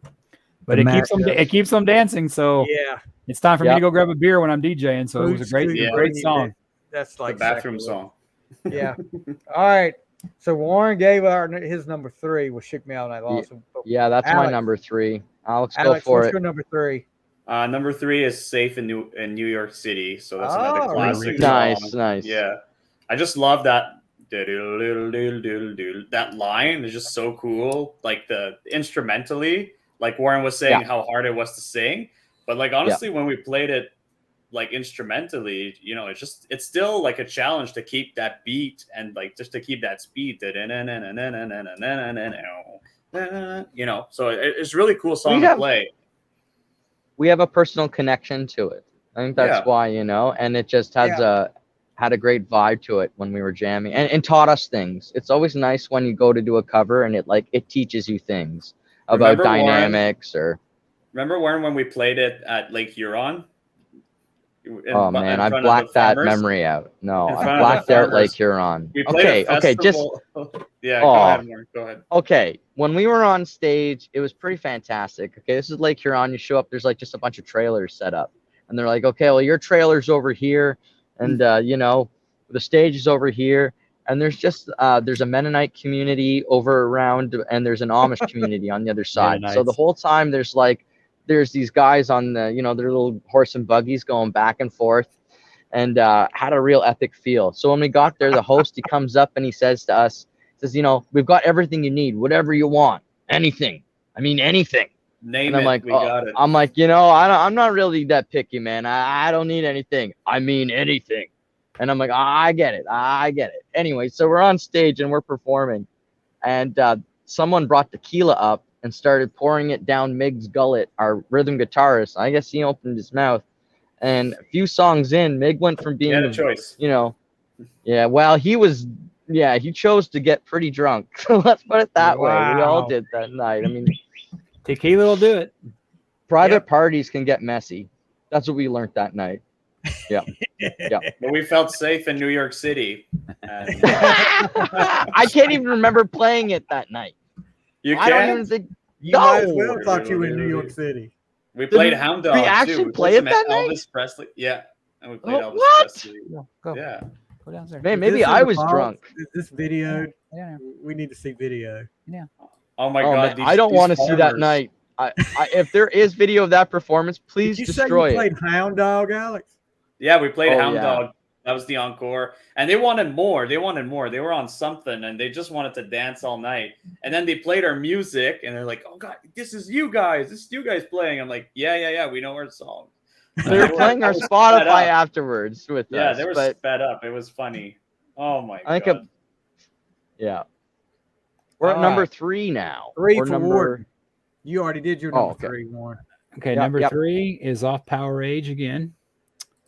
It's got an evil ass intro. It's like a horror movie. You know stuff's about to get happening. It's called Rock and Roll Damnation. Ooh. I have heard this song with a couple podcasts with they were talking about like devil worship, and they always kind of played the intro to it. It's just an evil intro that it's just, I mean, it's everything that you expect ACDC to be, like playing up the evil stuff, but just such a great intro. It's Warden, probably how different is it the way the ACDC plays up the devil and the evil stuff compared to Black Sabbath? Like, I find that really interesting. How like the two sides, the two bands. I think that's a good point. I think Black Sabbath. I think I don't know about. I don't think Black Sabbath was trying to be that way, but I think AC/DC definitely was. AC/DC knew it sold, but with Power Age, I don't think they were kind of dabbling in it right now, like I said, and I think Brian kind of brought them over more. But like with Highway to Hell and like, you know, Hell's Bells, and Pushing it's the like boundaries. yeah, and it's because they knew it sold, especially in America. I think Black Sabbath is kind of, they were trying to be different, and I think a lot of that is their upbringing coming out of those. If you ever read Ozzy's book, he talks about like kind of coming out. Where were they from, Stevie, in England? That it's just like you're either like working a coal factory or and it's just a dark world. But I think Sabbath kind of got on that thing too. I think AC/DC really pushed it. I think Sabbath. I think Iommi was more into that than like. I don't think the guys were really that into it. I think Iommi was. I think he was really into the black magic stuff. So that was Ozzy comes Sabbath out. was more real. Ozzy was there for a paycheck. When for sure, he comes out. Black Sabbath episode, Warren, did we talk about a little bit about that? How people just automatically link them with the devil, and they were, a lot of their songs were like anti-devil. Mm-hmm. Oh yeah, Black Sabbath. Yeah. Well, So, I mean, what happened is Sharon wanted the Prince of Darkness label. Like, there's no doubt about that, right? And they got that for Ozzy. They kept that for him. When he left Black Sabbath, he was still the Ozzy, the Prince of Darkness, and they still kind of kept that thing where Ozzy still to this day pretty much sings about life and death. You know, Ozzy's really anti kind of the like people freak out when they hear about Mr. Crowley, but he talks about how much of a nut he was. He talks about you know, Suicide Solution. Do you know what it's really about? Because I was really into like depressed when I was a teenager, and I listened to a lot of that crap because honestly, I thought it might push me over the edge, and it was like, this is shit about living. This sucks. Yeah. I might as well go listen to Crazy Nights about believing in myself. It was a positive message, but that's what the preachers and the evangelicals never got. But you hear that name Black Sabbath, and then when you hear like It's a Boris Karloff movie. You hear the song Black Sabbath, Yeah. And Oh, everybody always, they're evil. They're totally evil. I mean, but that's a lot of Yeah. Omi and Tony and Omi. I mean, a lot of the songs when you actually listen to the lyrics, some of these songs are like anti-devil. But also, Black Sabbath was about exploring kind of mental health and all these dark themes, but also like not being afraid of them, exploring them so that you could better control what's coming at you, right? So that's what I always got. I think they really went towards that when Dio joined the band, because he would sing about Lady Evil. He would sing about Dio was more about the wizard, stuff like that. But rainbows. Rainbows always get into his lyrics. Yeah, exactly. I just remember Rainbow in the Dark. I remember a kid at school in a private school got busted with the one. It was the one where the demon's up there and he's shackling the priest. He got busted with that cassette. Oh, and you want to talk about to do like a burning at the stake. They thought he was, and I was never into Dio because you would turn it upside down and it would say devil. Supposedly, it was all symbolism. But when he's throwing that, when that priest is like chained up, that just blew some freaking minds in my. Especially small town Texas, man. The more it was great. The more they went crazy about that stuff, especially the older people, the more they went crazy about that stuff, the more it helped the artists, because everybody was like, all the young kids like, I'm going to buy that, see what that's all about. I mean, come on. You know what's so funny about that is you have a lot of people, and I'm not going to get political here, but you have a lot of people that want to burn books. They're the same people that burn albums. Yeah, that doesn't make no freaking sense because you already bought the damn album. They did that to me once. They said, "Well, you going to burn an album?" I was like, "I ain't going to burn no damn album." No. Oh my god! You can have my Bryan Adams album. I didn't like too much, but not my. Hey, don't talk about Bryan Adams, man. You talk Bryan Adams. He did an album that was not Canadian royalty. Canadian royalty. You could never get. I didn't go there with exactly. What are you thinking? He actually has a big studio in Vancouver. He has a big studio in Vancouver that Bob Rock records out of most of the time. He actually wrote War Machine and a couple of songs off Creatures of the Night, which is great. Heaven and Run to You, great songs. You can't. Oh yeah. Like I love that in that. I love that in that '70s show where they got busted in Canada. Oh, I love Rush. That was great. Yeah, you definitely got it. You definitely got it. Can't talk about Bryan Adams. We'll have to do a Bryan Adams show. Ward. Yeah, I like Bryan Adams. I would do that too. I was just trying to put the thing that I was graduating from Bryan Adams to harder stuff that I didn't necessarily need. I got you. I understand where you're going, but just Stevie, Rock and Roll Canadians. You got two Canadians up here, and you're talking about Bryan Adams. Like you said, he's Canadian rock royalty up there. Hey, man. Yeah. You know my two favorite words in Canada? What's that? Shania Twain. Oh yeah! Oh wow! Let's go, girls. Yeah. Oh, that's one of the queens up here. Yeah. Hey Stevie, Rock and Roll Damnation. Ever heard it? No. Yes, I've heard it. Yes. Okay. Yes. That was one I'll admit when I haven't heard it. But, is that one of the 40 honorable mentions? No, it's actually not. It's actually not. But it's like You'll Fight for Your Right, Motley Crue song. Number 3 for me. I heard that song. Number 3 for me. And we've talked about it's a repeat. I think everybody has everybody had it. No, Warren hasn't had it. I don't know if no, Warren, you had it. Back in Black. No, it's overplayed for me. I mean, it was that fatigue for you? Yeah, because it's not so much the radio. It's just I listen to it so much. I play that album. I listened to that after I got that's the main ACDC album, of course. But I don't skip it. I don't skip that or You Shook Me All Night Long when I'm listening to the album like once a month. But I can do that. I'm to the point I can listen to it, but it's not in my top 10 because there's other ones that I like more. Back in Black was just freaking awesome song. Yeah, I mean, that's one of my on my playlist as like warm ups for the football team, of course, and then of course they love it because they get to run out to the black jerseys. It's like you said, nobody else does that. But didn't you already tell us a story? Like number 37. Okay. That went to number 37. So you think about that. 37 on the charts? That was the second single off the song. That's so weird. I thought that would have been the first one. That's weird. So 35 for You Shook Me All Night Long, and then 37 for Back in Black. 2 top 40 songs for What about Giving the Dog a Bone? How did that chart? I don't think that went. I don't. Was that even released as a single? I heard that. I read about what that was about, and I'm like, what? They're just not animal lovers? That was another. Hey, that was another one. That was another one on that cassette. I was talking about the guy. I was talking about the backward mask and stuff, but he was talking about the lyrics. That he was like, "What do you think this song is about?" I thought he just loved his dog. I didn't know. I mean, gave him a bone. I mean, well, my dog's here with me right now. She likes bones, so hey. Yeah, there you go. They was talking about the old. What was the old? Old Mother Hubbard went to a cupboard. Yeah, I got a dog a bone. Yeah. We're not going to do the Andrew Dice Clay version though. Oh.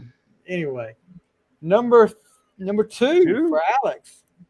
Oh, it's a repeat. Thunderstruck. All right. Just the we're talking about the intertwine of the guitars, like the rhythm. Alex, we can do ours together here. My number 2 is also Thunderstruck. So there you go. You want to hear something funny? Stevie doesn't like my that number 2 is Thunderstruck. Wow. Yeah. Okay, there you go. 3 out of 4 at there. Thunderstruck. Well, you know that mine can't be Thunderstruck because mine was earlier. That's right. My number 2 is a repeat. It's a song that probably should be tired of, but I'm not because I love the intro. I love the solo. And I love Beavis and Butthead were watching this one time, and they were playing the Brian Johnson version. And they were like, "Hey, Beavis, you think we're on a highway to hell?" And they were just sitting there laughing. But timeless tune, just to me, the greatest guitar intro in rock. My favorite. Dun-dun-dun. I mean, there's no mistaking what this is about.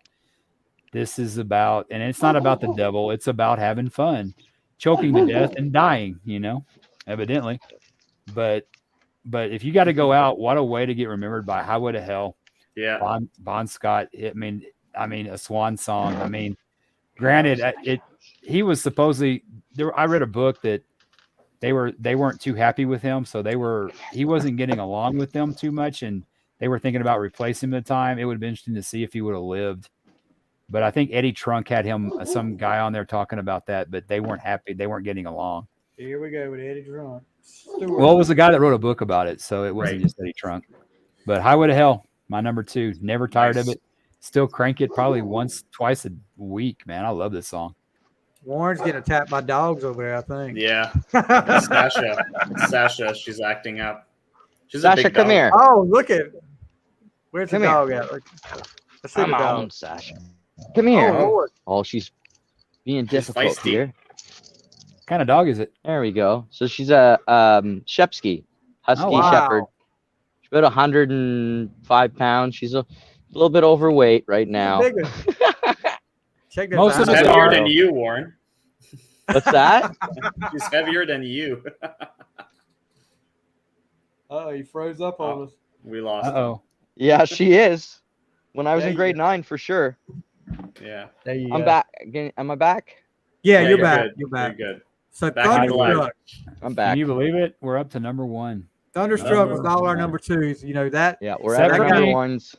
That got new life from the Varsity Blues soundtrack when that came out. Every football player in America wanted that song to be played when it came out after that. But, really, in that movie, I just wanted the chick with the whipped cream. That's all I wanted. I didn't want to play football. That's true. Or the teacher at the strip bar. I would like that one too. They had such a great soundtrack for Varsity Blues, though. Hey, where did that movie take place? Supposed to take place at, Stevie? What was it about again? And I actually like that movie, Warden. So where did it take place? Where did it take place? No, you just like football. You don't. Well, that's true too. Well, if that was the case, I would like the Cowboys. I don't like the Cowboys. Well, you just have no taste, bro. It's sad, man. 6 Super Bowl rings, buddy. Okay. Quit living in the past, bro. 2 of them came against. But the last one we won. We beat who? Yes, I know you 2 of us. Hey, if I could find my VHS tape of that game, it's been so long since the last time y'all won a Super Bowl was on. Really, VHS. mine's on a floppy drive, dude. Actually, so yeah, floppy drive. You can store like reel to reel 1 meg on there. This is our year. We're gonna do it this year. Here we go with the Cowboy fans. Every year it starts off. But every team should be that way, Stevie. This is our year. You know what? You know who we're getting an XFL team, and you know who the coach is down here? Who? Ours is going to be Hines Ward. So he finally got a chance. Even he knew that things were bigger in Texas. Yeah, he got. What happened to all two his hair? Super Anyone Bowls had in all that long Pittsburgh. hair? Who? Isn't Heine Warren's had all that long hair? He's bald now. No. What happened to that hair? He don't have long hair. He Who's never that had guy that long had hair. that long hair? Who was that guy? You just Or that- narrow. You really got to narrow it down. Or with that guy that sang about the bus, the wheels going round and That's round? Ooh, Polamalu. original. That's Polamalu. He ain't gonna. Who's the coach one you. that sang about the wheels going on the bus? That's round Jerome and Bettis. It's the bus. all the same thing. He ran all over you guys. All right, Alex, number one. Number one, I got Stiff Upper Lip. Oh, wow. And that's my number one. It's the first ACD song I've ever heard. My sister had bought the album in 2000. I was 10 at the time. And she played that. And I'm just like, what is this? You know? Go around, Like, Sasha. Don't you love No. that What moment, is- though? Don't what- you love that what kind is- of moment, though? Yeah. And like my sister was like singing the songs, like, you know, like she was like blasting it. And I'm Remember just the like, doggy? See the I doggy? got, yeah. See the doggy? You see his doggy? Where's your doggy, Warren? She's going Yeah, crazy. My dog deserted me. Yeah. My dog doesn't want to actually. There you go. Oh, see the doggy? Sasha. Look at the camera. Look at the camera. Look, doggy. Look at the doggy. Look at the doggy. See the doggy? Sasha. Hey. See the So doggy? now we're having doggy hookup hour up Yeah. here. That's right. Yeah, at least our dog. At least our That's dog's my going to be number around one. us, Stevie. My dog was in here, but heard your voice and took off running for some reason. No, he started mentioning the Steelers, and oh She God, hates not them Tex- She again. hates Texas too. Anyway, stiff upper lip is that, yeah, and you talk about that when you hear that, and you're like, what is this? And it's like, it's just a great moment. As a music fan, whenever you hear something, you're like, what the heck is this? I mean, just like for me with Kiss, the first time I heard Destroyer when they put Torpedo Detroit Girl. Rock City on. I remember hearing Torpedo Girl for the first time.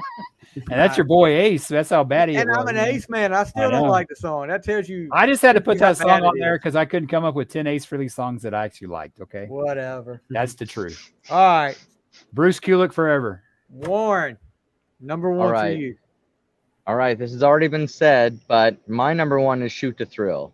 And Okay. I just think it's the best pump up song I've ever heard. That's a good chorus. I love that chorus. It gets you going. It gets you ready to play. I just think, I love Shoot to Thrill. It's a great song, and I It's think amazing. that's the Iron Man again brought it Yeah. back to the forefront, like you were saying before, Warden. It's a big song. I love it.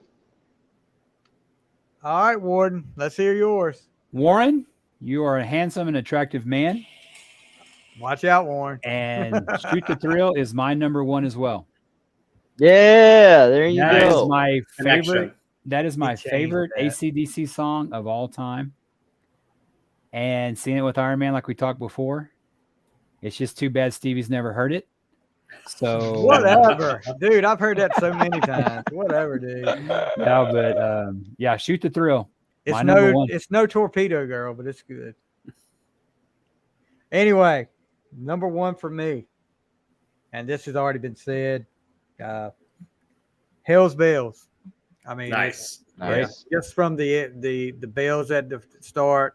If that doesn't get you going, and then the riff it comes on, and then you hear the bells playing again behind the riff. Oh man, freaking awesome! And that's one of, and it was kind of scary the first time I heard it. Like I said, as an 8-year-old kid, and you're sitting there listening to you listen to this about hell's bells, and Satan's going to get you and all this stuff. Yeah, but yeah, love hell's bells. That sounded pretty bad, but I'm gonna go along with that. But so Warden messed up the first time we could have had 4 all the way across the board. But I'll take the 3. That's the first time that's happened too.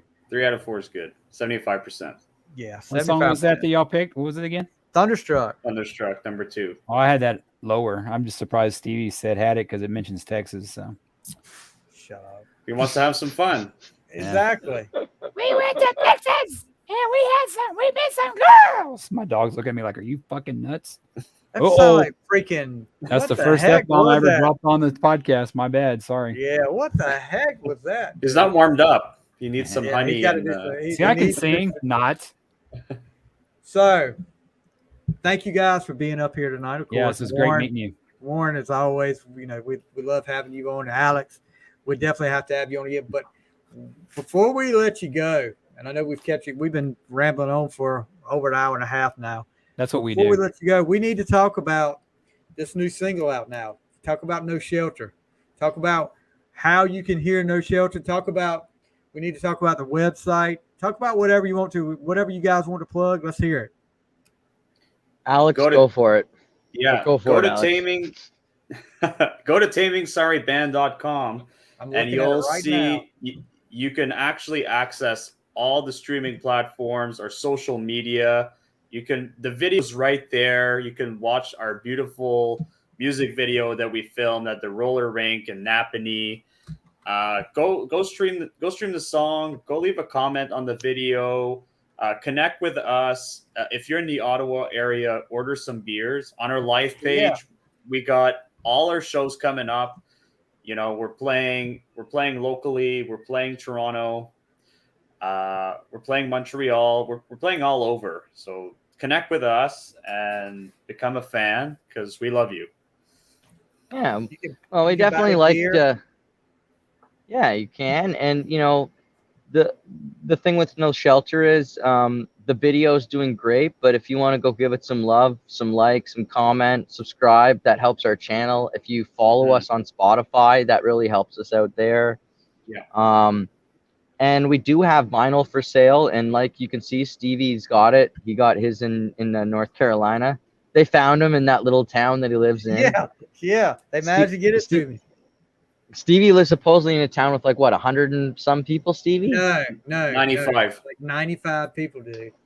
There you go. And Warden, you're from a small town in Texas? Oh, I'm from San Antonio. He's from the metropolis. You're from the big place. Okay. Oh, no, that's Austin, which is 40. That's the capital. But yeah, San Antonio. Compared to where I live, you're in the metropolis, buddy. Yeah. Yeah, you see the Lex Luthor haircut, so Besides doing the whole social media thing, because we're also on Instagram, Facebook, all those types of things. But besides doing that, you can get your vinyl if you really love the music and if you're digging it on Spotify. And otherwise, we're going to work really hard so we can get down to the U.S. and get overseas and get to some really cool places. That's the goal. That's the dream. Because we love playing live. I listen to some of your stuff and I like it. I'll be liking that stuff and following you. I hope you guys get down to Texas. If we can ever get Stevie out of North Carolina, maybe we can come down and we can do a East fun. You guys are probably too young to remember, but there was a time in the 70s back when you couldn't get Coors Light past a certain thing.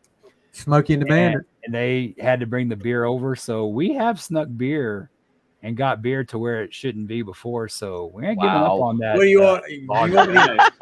You want me to break the Trans Am out? Yeah, I'll get the semi, and we'll go up to Canada, load it up, bring it down here, have a big party. I'll block Hell for yeah. you. We just need to find a couple millionaires, Big Enos, to finance it, gives a fast car and stuff. My dad, I remember being a kid, and my dad's friend, he's a lawyer, and he brought this car over to the house, and he says, I collected this car as payment. And it was like a rig to go over the bridge from Canada to Cornwall, or from Cornwall in Canada over the bridge to Messina. And it had blackout night cameras or whatever. So it was all infrared so that they could turn the lights off and just go across with the That's some cannonball runs up there. Y'all too young to yeah. But So I guess his client was getting in big trouble. So the lawyer said, I'm just going to take this car off you as payment. You know what? Funny. So you know what? We're pretty close to the Mexican border down here, and what they're finding, here in California, is they're finding these like tunnels to where they're bringing the drugs past the border patrol. what was that And guy? they're like little cities underground that they're finding, and it's like people. I mean, it's like they do a lot of work to break the law, man. It's like. Yep. Yeah, there's a lot of money. There's a lot of money to be made, right? Yeah, but they got just tunnels and look like little cities bringing stuff across. It's nuts, and that's for the heavier stuff than the logger. So yeah, for sure. So check them out at tamingsariband.com if you want to check out all the tour dates. I see you got some tour dates coming up listed up here. I'm looking at. Let's look at the shop. You can buy your T-shirt just like this T-shirt right here, or they've got several choices up here. The LPs up there, not a bad price either for vinyl. But the vinyl is making a comeback right now, and everybody. And there's some other bands. I'm surprised. I'm actually surprised how quick you guys got it out, because there's another band that I talked to. It's actually like a classic 78. You remember we talked about them, Warden? Yeah. They're still they were trying to get vinyl at the same time as you guys were. They're still struggling with it, trying to get the vinyl out.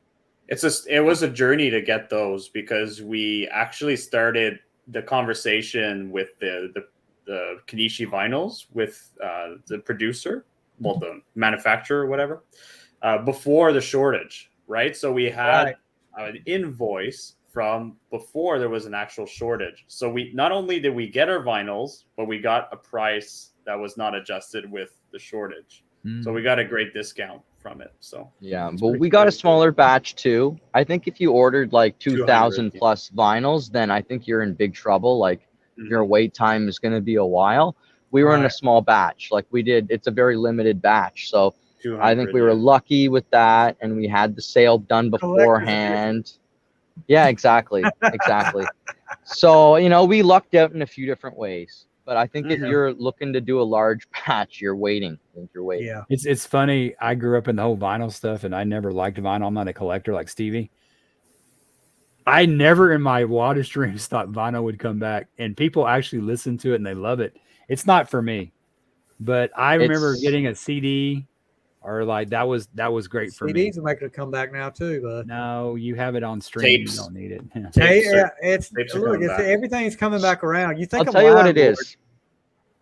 What's the benefit as a musician? Think of it this way. What's the benefit for us to do an album compared to what the benefit was for, say, ACDC or Black Sabbath? Exactly. Now, ACDC can keep doing albums now. They can keep doing that premise. Yeah. But the benefit for new artists to do albums, I don't know. Singles is where it is just as good, because you're trying to break through. And like there's 60,000 new songs a day to Spotify.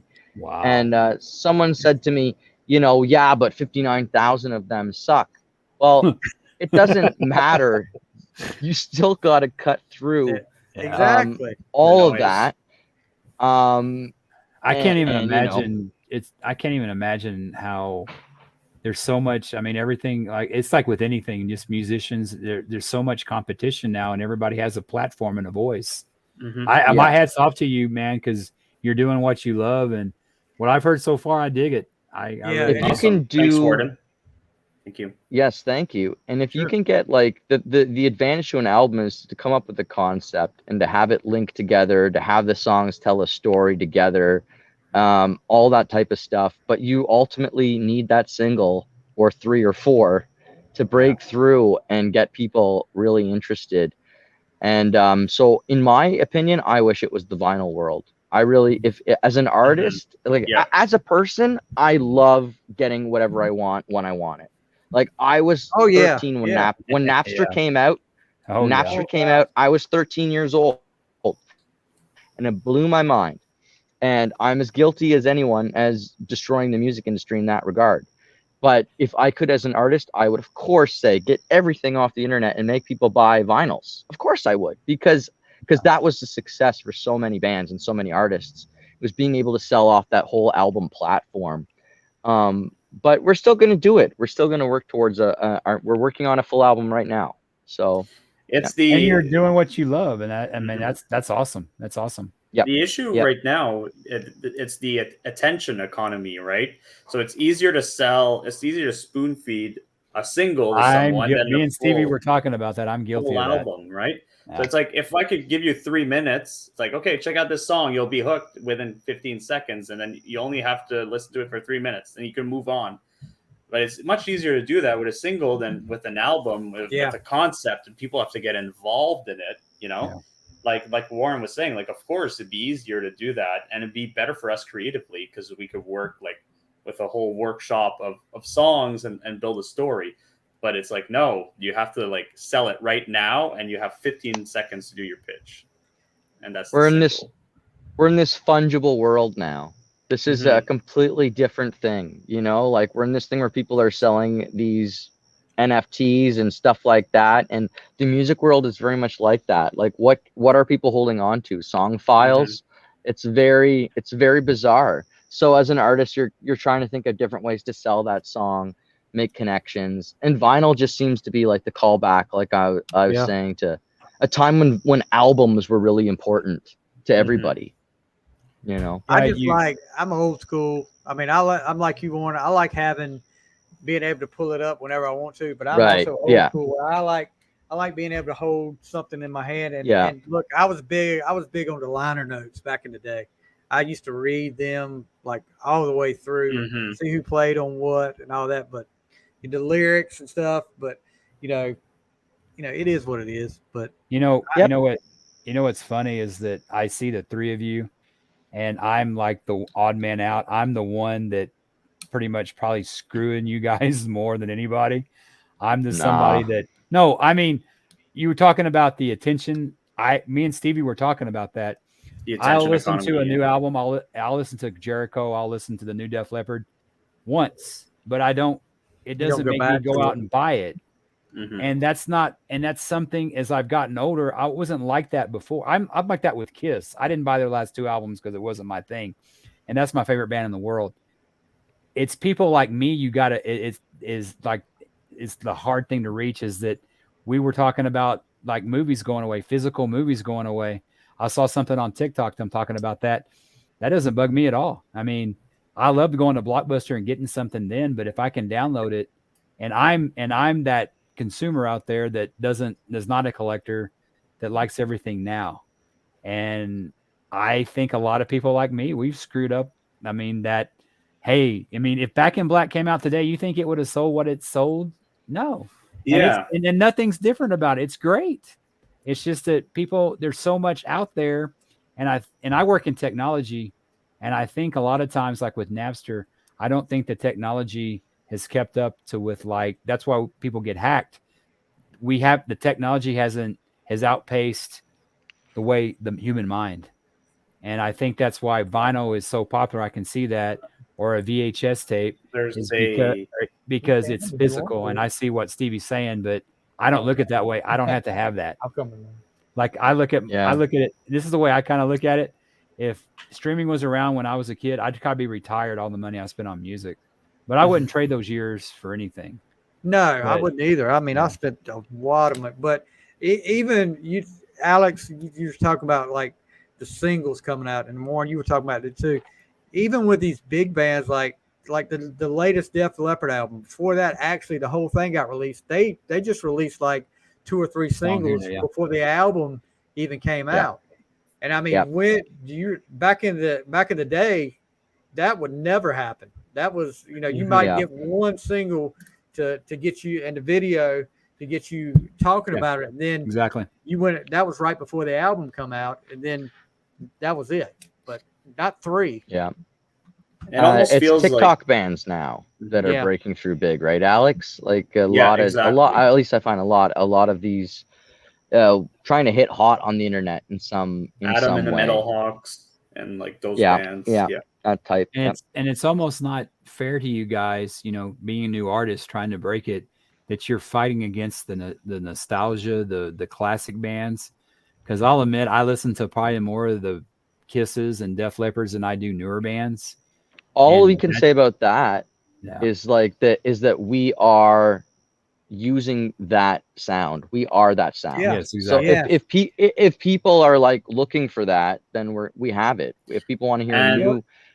Also, Warren, it's so easy for people to find us, right? Yes. As much as there is so much of everything, you can find a direct link to what you're looking for, because there's a market for everything.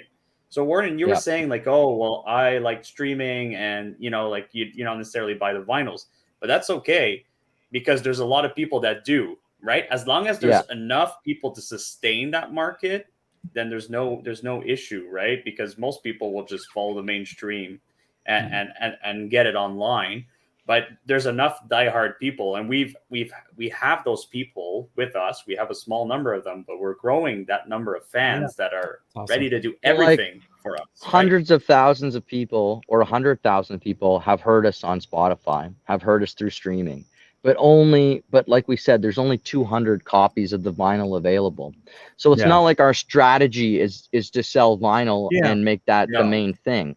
No. It's just when people come to a live show, I need to offer them a physical connection back to the band that they're really going to love and always have.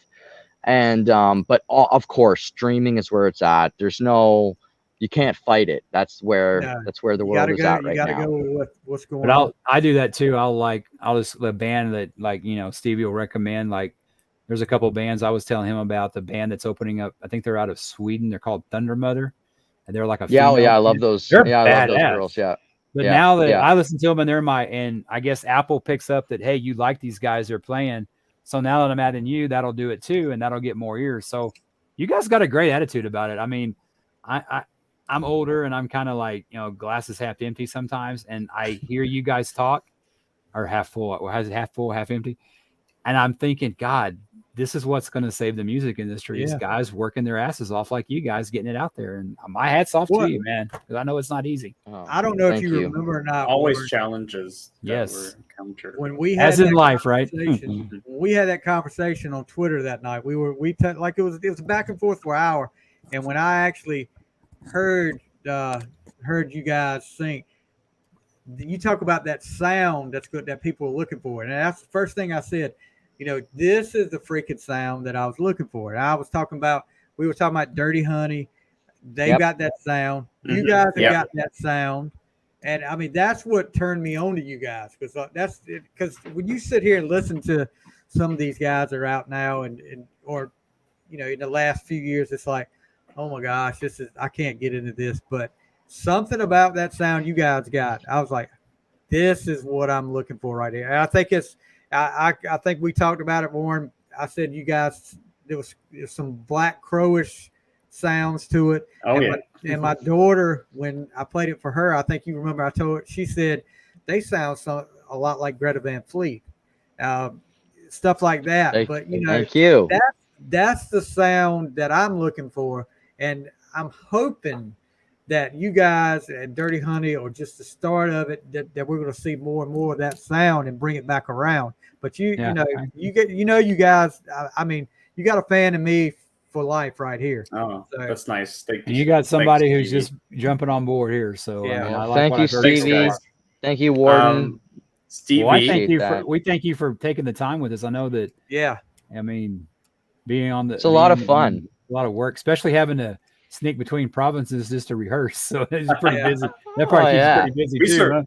We survived. I think it made us more resilient in the end, just to get back to that. I think in terms of like our composure and our resiliency and our outlook on everything, I think we're a lot less bitter about it all. You know, just to talk to that point, I think we know what work has to be done.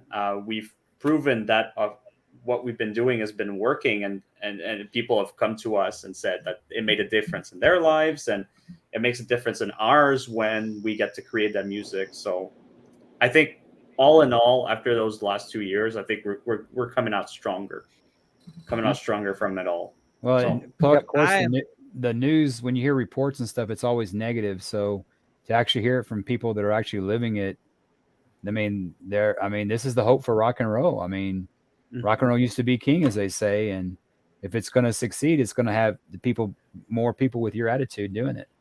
The thing that impresses me about you guys is, you know, through that whole COVID thing, you guys have got to have determination, because you guys could have said the heck with it anytime during that whole COVID thing. Just said, you know, this isn't going to work out. But you guys did. You worked harder, and that's what impresses me about you guys.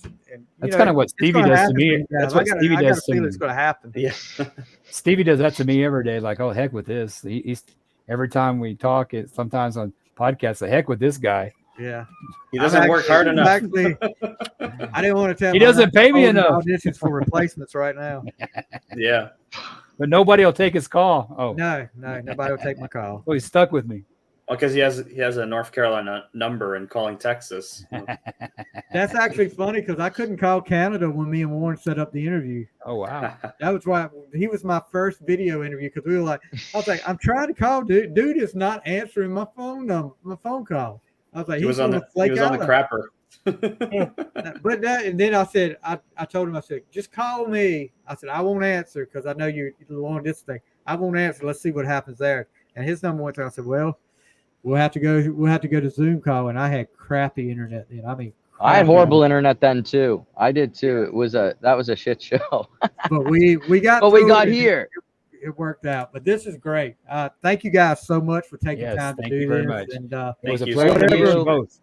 Whatever we can do to push you guys to put it out there, like I said, if it's me getting called names by radio stations or whatever, I'll do that. And I'll continue to call him names. So I got that. Yeah. Okay, good. Keep him on his toes, Warden. Yeah, just share it and be proud that you're a fan, and thank you so much for having us, guys. It was really fun to talk about. Great. I had a blast. ACDC, and then you guys are awesome. We're just really happy. Thank you. In a few years, when the On the Fly is still going strong, we're going to do the top 10. And how do you pronounce your band? Taming Sari? Yeah, Taming Sari. Sure. You got it. That's what we'll be doing the top 10. We'll be doing the top 10 Taming Sari and 50 of Stevie's honorable mentions. When we really hit it big and do the On the Fly cruise, we'll have them as the headliners on the On the Fly cruise. Yeah, we'll be the Howard Stern of podcasts. Yeah, there you go. All right, guys. Thank you guys so much. That's Warren. Nice meeting you guys. Take care. Warden. Much rock and love. Yeah. All right. Rock and roll, guys. Take care. Take care, guys.